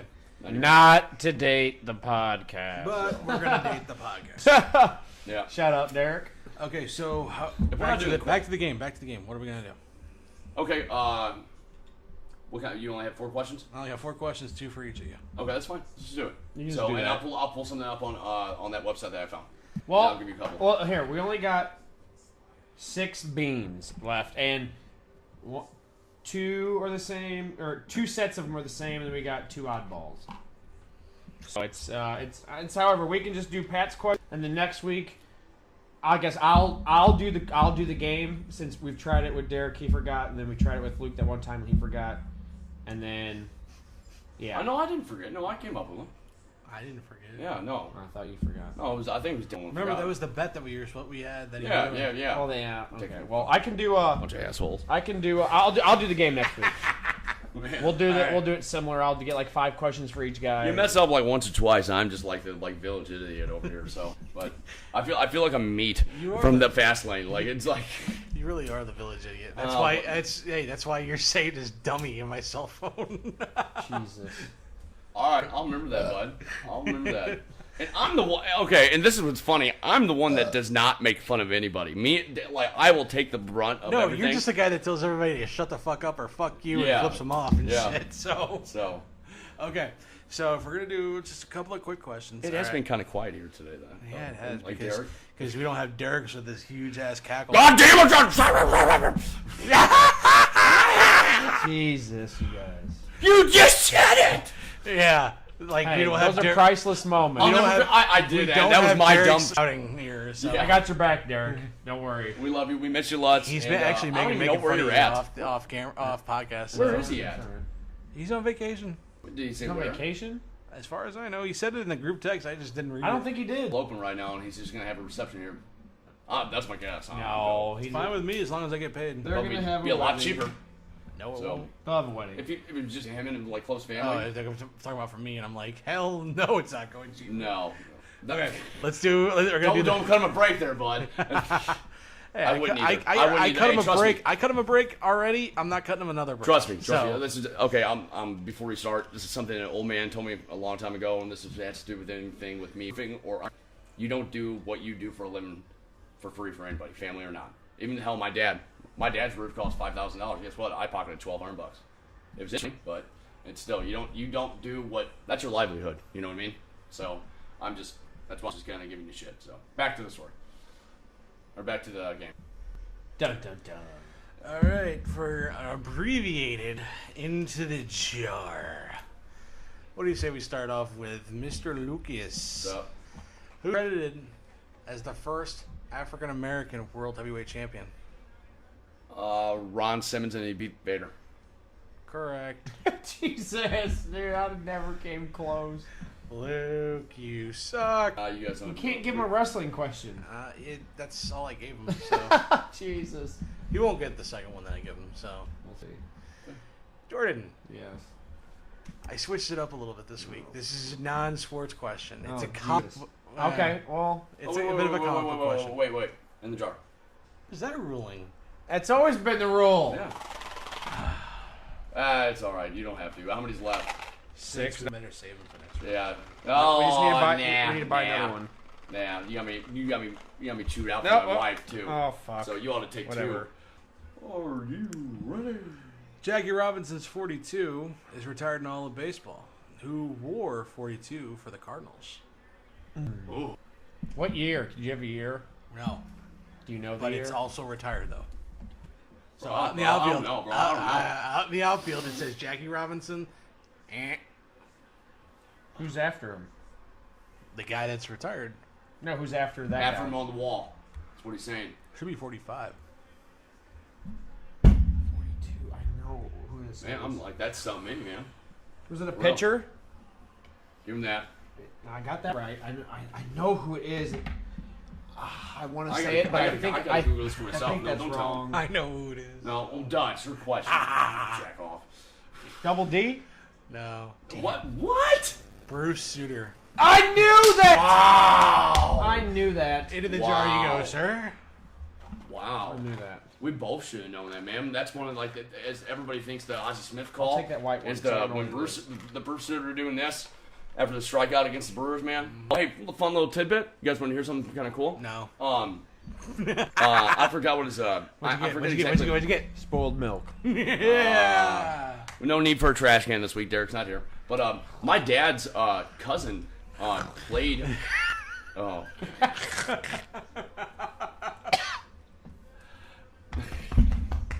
One of my dad's cousins played for the AL Brewers, AL, when they were in the American League, in that World Series against Cardinals. Pitcher, his last name is Bernard. Yeah, I want to say second cousin. Yeah, on his dad, on my grandpa's side. Bernard Rubble? No, his last name is Bernard. That's him. No, that's me. Oh, okay. I'm No, Bernard. you're Fred. Sorry. He All can, right, he can be Dino. Or Bam Nope. Bam. Nope. Yeah, he's Bam Bam for sure. All right, Bam Bam. Whatever. The way I hit a bat, I should be. Yeah, what's up? He's more like a Pebbles. That's what's in his brain. After all these years, All right. probably. All right, Luke. The one he's not going to get. Yeah. Morton Downey Jr. appeared at WrestleMania 5.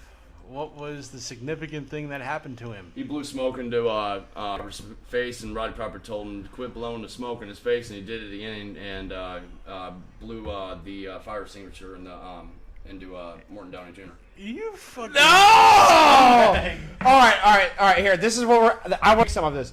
Maybe one question, maybe a week, or maybe 2 questions a week for Luke, or vice versa. You got to try to stump one another on a wrestling question. Yeah, I'm down But with But I mean, I don't know if there's like a restriction, like you guys can't go too far. Like I know Luke immediately knew that, and this guy didn't think he was going to get it.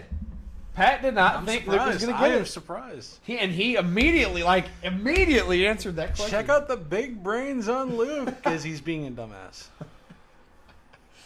Yep. Hey, Yep. desperate measures, All man. right, Jordan, you get the last It's called question. being crafty, son of a bitch. Hey, into the jar, Pat. Well, there's only like 2 left. That's all right. We'll have to get a new I one. don't care. Jesus. Actually, here you get. I don't know what. I'm this telling is. you, I'm gonna get an ass chewing when I get home. Over that. What is that? Yellow with red specks, or what is it? Spit on it when you give it to him. Is it moldy cheese or caramel corn? Caramel corn. Should be fucking cheese.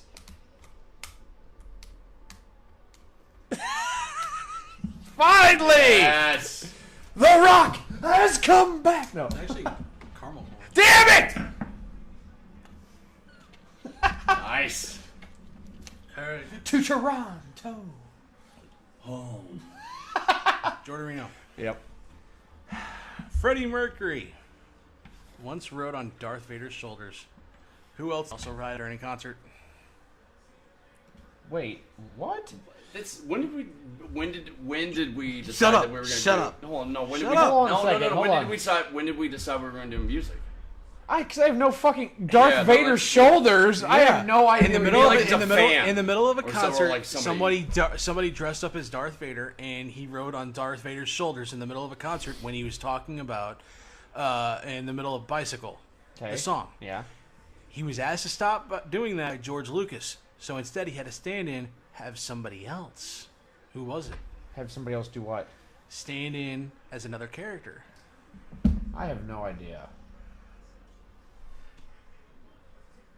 What kind I'm so give me good. give me a second. I have no clue. I I'll have, give you a clue, you're gonna get it.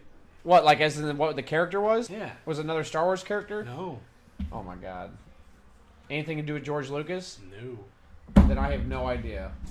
I feel like somebody's always at the door. Let, know. let somebody I know, dude. let them come in. I have no idea. Because I have no idea what this situation or this. I have no idea what this is. Yeah. Hold up your arm. Oh shit! Hold up your arm. No. Oh, why? It's Superman, bro. Superman. I would never. I've never. That's why I heard said that. it was a comic book question beforehand. That is not a comic book question. It involves Superman. So That is not. Get the fuck out. That's not even the real. No. That is All right, no. I got one for Pat. Not going in the I got jar. one for Pat. It doesn't have to. That one involve- does not. No, it doesn't have But- to. It doesn't have to involve getting in the. But, I just thought it was cool as shit. all right, I thought you would find that interesting. Well, All right. yeah. Hey. but I would have never answered it. Well, right? okay, I've got two. Oh God. Here's the first one. What you got, Nancy? When Scott Steiner first ever, when he first debuted and he was in the ring, In Madison Square Garden. cutting the promo. Chris Nowinski, Matt Hardy. Okay. What did they call? What did they call the New Yorkers? Oh Freaks. no. Imbeciles? No. Idiots? I don't know. Matt Hardy called them losers. Nowinski called them stupid. So they came up with the term loopid. Lupin. Okay. Lupin. All right. Okay. Okay. Jordan, you coming up with anything? You can give one to come up. Try to come up with Pat because I thought. Okay. I got one for you. All right. In the wrestling business, a huge pop with no music is known as what? Say again. In the huge wrestling pop. business, a huge pop with no music is known as what? A huge pop. I mean, like a crowd pop, reaction. Yeah. They pop. I mean, like a huge pop, like when David Freese comes up to bat with Pirates, fans give him a pop.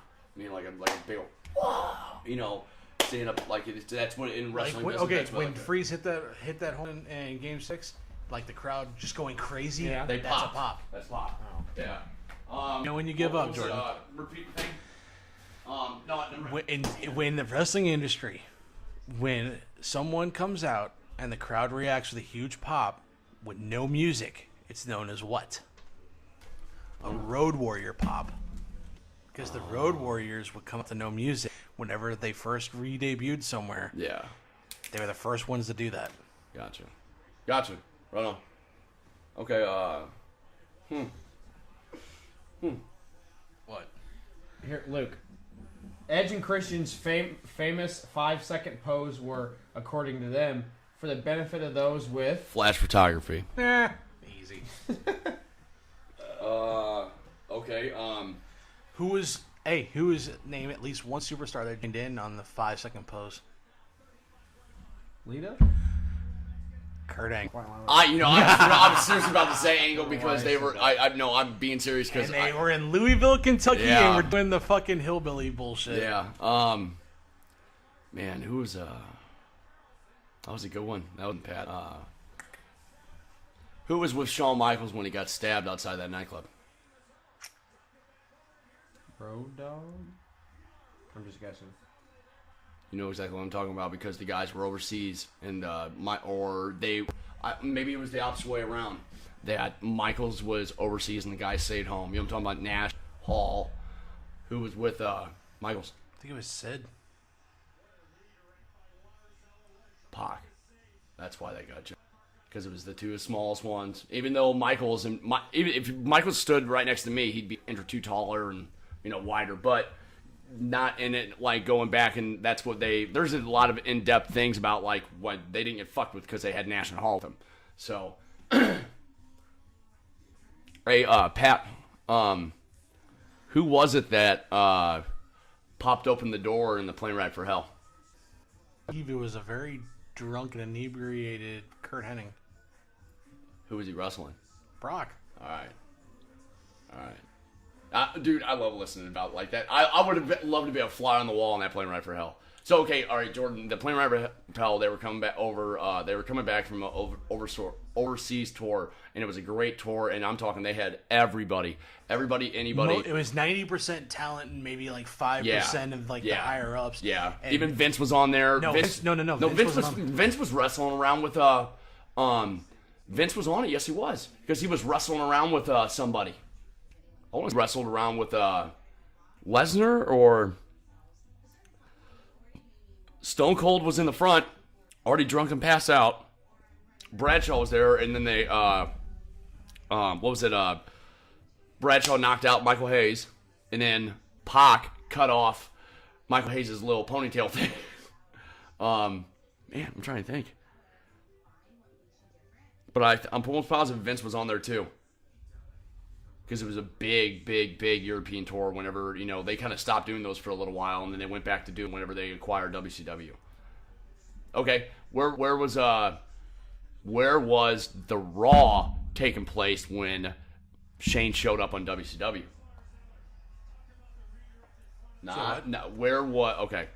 Where was Raw taking place when they... Ohio. Right, Scranton. I was going to give you, if you had Cleveland, that's fine. Okay. Well, we're rambling at the moment. All right, Mama's calling. Yeah, What you got, Mama is legitimately calling for me. So, two different variable situations.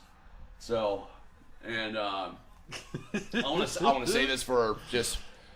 Do your mama's calling right now. Yeah, Mama's calling, and Sharon, Mom, I love you. Do nothing bad. So, and honey, Amber. I'll take the blame. Pat is taking the blame on this one because he had that camera pointed right in my fucking face. So, but no. Hello, Derek, we missed you. It was a good time. Jason Jurgens, thank you for giving your input on baseball. You were a little quiet, and Jordan was ready to shoot you. Derek, so, don't ever leave us ever again. Yeah, don't ever leave us because we scrambled around trying to find a fourth member, and well. So is that your mama's calling? Yeah. All right, Jordan. Jesus. I know. fucking rambling, Well, man. we've been rambling for the past 10 minutes.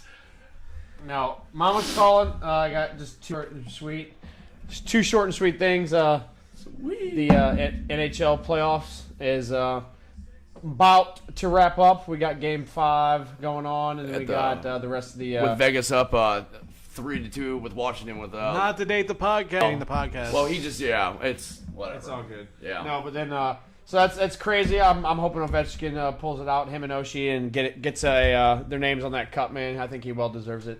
And then moving over to the NBA Finals, we got Cavs down 3-0, which is just a terrible thing for LeBron. I mean, he's pretty much 2-0. They're down. Okay. And he's averaging about 41 points a game, about 8 rebounds, and about 8 assists. Not to cut, I waited until he was done talking. But did you guys notice the 2K NBA 2K cover? It's just a close up of LeBron's face, and in the background it has GOAT. Like it's got like GOAT. That's awesome. They just have his face. They didn't put a jersey. So because they don't know what's going to happen. Oh yeah, it's crazy. It's because nobody knows, and it's Michelle Smallman said it perfectly this morning on the Bernie Miklasz show. Is that it doesn't matter if LeBron went and had a Pelican jersey on or a Sacramento King jersey on, he's still going to be LeBron. She goes, I shouldn't say Pelicans. She goes, I shouldn't have said Pelicans because Anthony Davis is the real deal. I think he's one of the best big man. I mean, he might be the best big man in the league. Yeah, he's come up a long way. But I wanted to give a shout out to Jordan. Flat out, we went through the ringer this weekend. We did 13 games. It was 95 degrees. Jordan, we toughed it out, man. We did. Jordan did 5 behind the plate Saturday, and let's put it this way: we were just dog tired on the way home, and no issues, no problem, no, not one damn problem. Nope, everything's going good. Yeah, and what did we say? Jordan's at 60 games already this season, and I just did my 92nd. So I'm on a MLB schedule in a sense. Yeah. So and I'm hitting that 250 mark, guys. So we're gonna charge Davis. Yeah. There. All right, Pat. All right, Mama's calling. Yes. Doug Armstrong said on a Q&A with NHL.com that the Blues are going to be active in free agency and in possible trades in the offseason. Good. I'm saying right now, right here, right now, I'll believe it when I fucking see it. Hey, That's my view right now. Because they've got so many people they can go after, and here's the thing: if they don't bring in Tavares, they don't bring in Backstrom, they don't bring in somebody. If they bring Stasny back, I'm fine with that. If they don't make any deals, which I don't think they will, Armstrong's got to go. Armstrong is done, and I'm done with Army's BS.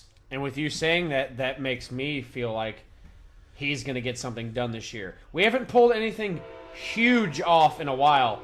I think the last time we pulled some huge stuff off was when we got Brouwer. Or when we got Brouwer in that trade. That was a huge pickup for us. But Actually, we did pull off that trade last year that brought in Shen, but that wasn't Shen. enough. Yeah. Shen. It wasn't enough. But nobody last thought year- Shen was going to do what he did this year either. No, but the fact, the right thing in getting rid of Yori Laterra, that was the best thing they could have Best done. thing. But and then bringing in Shen, but that wasn't enough. it wasn't. You got to have multiple lines. Yeah, you have to be able to have guys that are going to be able to score on a nightly basis. And then with Shen basically took over as team leader, even though it's supposed to be Pietrangelo. I mean, there was a locker room divide. If you're having a locker room divide, if your team is divided up, in all honesty, trading Stasny was not the best course of action. Trading Steen would have been a better choice. Yes, yes. Where did Stasny end up going to? Winnipeg. Okay. He went to All the Western. He went to the Western Conference Yes. final, didn't he? Yes. Yeah. No, but Yeah, Western. okay. 'cause that's ours. Okay. That's our I conference. get confused with them. Winnipeg versus Vegas. I get confused with them. Canadian City. So it's like just where they're at. Yeah. So. Oh, but shut up. We're Americans, man. America. Does anybody actually know where New Brunswick or what is that one town? Exactly. That's my whole point. I was about to say. I know Vancouver, Calgary. You got Alberta. Alberta is a province. Alberta is a province. I'm getting there. What is that? Saskatchewan. But where's that one big city that the WWE likes to go? Toronto. No. Montreal or No. Quebec? I remember that. It's really really nice. Like for 10 days out of the year. Not Newfoundland. Newfoundland. Newfoundland. It's a city. Does he struggle In this Canada? bad when Yes. he's umpiring? No, I'm being. Does he struggle this bad when he's umpiring sometimes? No, Jesus not at all. Christ. No. It'll come to me after this podcast. Never mind. He'll be driving home and he'll text us and all. When caps. when WWE did that flag match in Canada with the Road Warriors, Stone Cold, and Undertaker on one side, and the Hart Foundation on the other, what was that town? Pretty sure they were in Calgary. No. Man. sister might know that question. Yeah, I know. I know. For Jessica, Melinda, we are going to have strictly a podcast dedicated for you because me and Pat are It's I don't necessarily find it the most impressive, but I have useless WWE knowledge. Yeah. You're looking it up right now, aren't you? 7. Hold on. I want to say the Patriots is part of that group too. That was just a straight slobberknocker. By God, he's got a family. Halifax. Yes, Halifax, Nova Scotia. That's Nova Scotia. He's got a family. He's dead. He's broken in half. All right. Yeah, and Derek, like we said, we missed you. And I had to put up these two assholes. Don't so. ever leave us again because Yeah. I got to deal with Lucas's bullshit. And so you're able to It's my bull. Oh, You're able to corral him in better than Jordan are. So Yeah. thank And you, it's- Jordan and Anna, for hosting us as always. Yes, Yep, and welcome. and also Derek, this is probably the least amount of alcohol we actually drank without you. So Yeah, there's like 3 beers on the table. It's Yeah. Remember, Crescent's gonna kick his ass when she finds that out. So she's seen how much he drank at that. Never mind. Sorry, Crescent. We love you. We still want to be invited to the wedding. Yes. So, I don't and have anything to worry about. I know you don't. Yeah, you know we're gonna mess with you the entire time. Me and Jordan. I know for a fact I am. I don't know about Jordan. Do it and die. Oh, all right.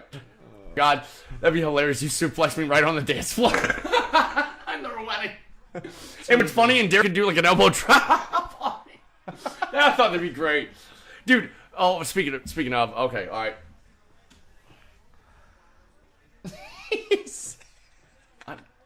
I know.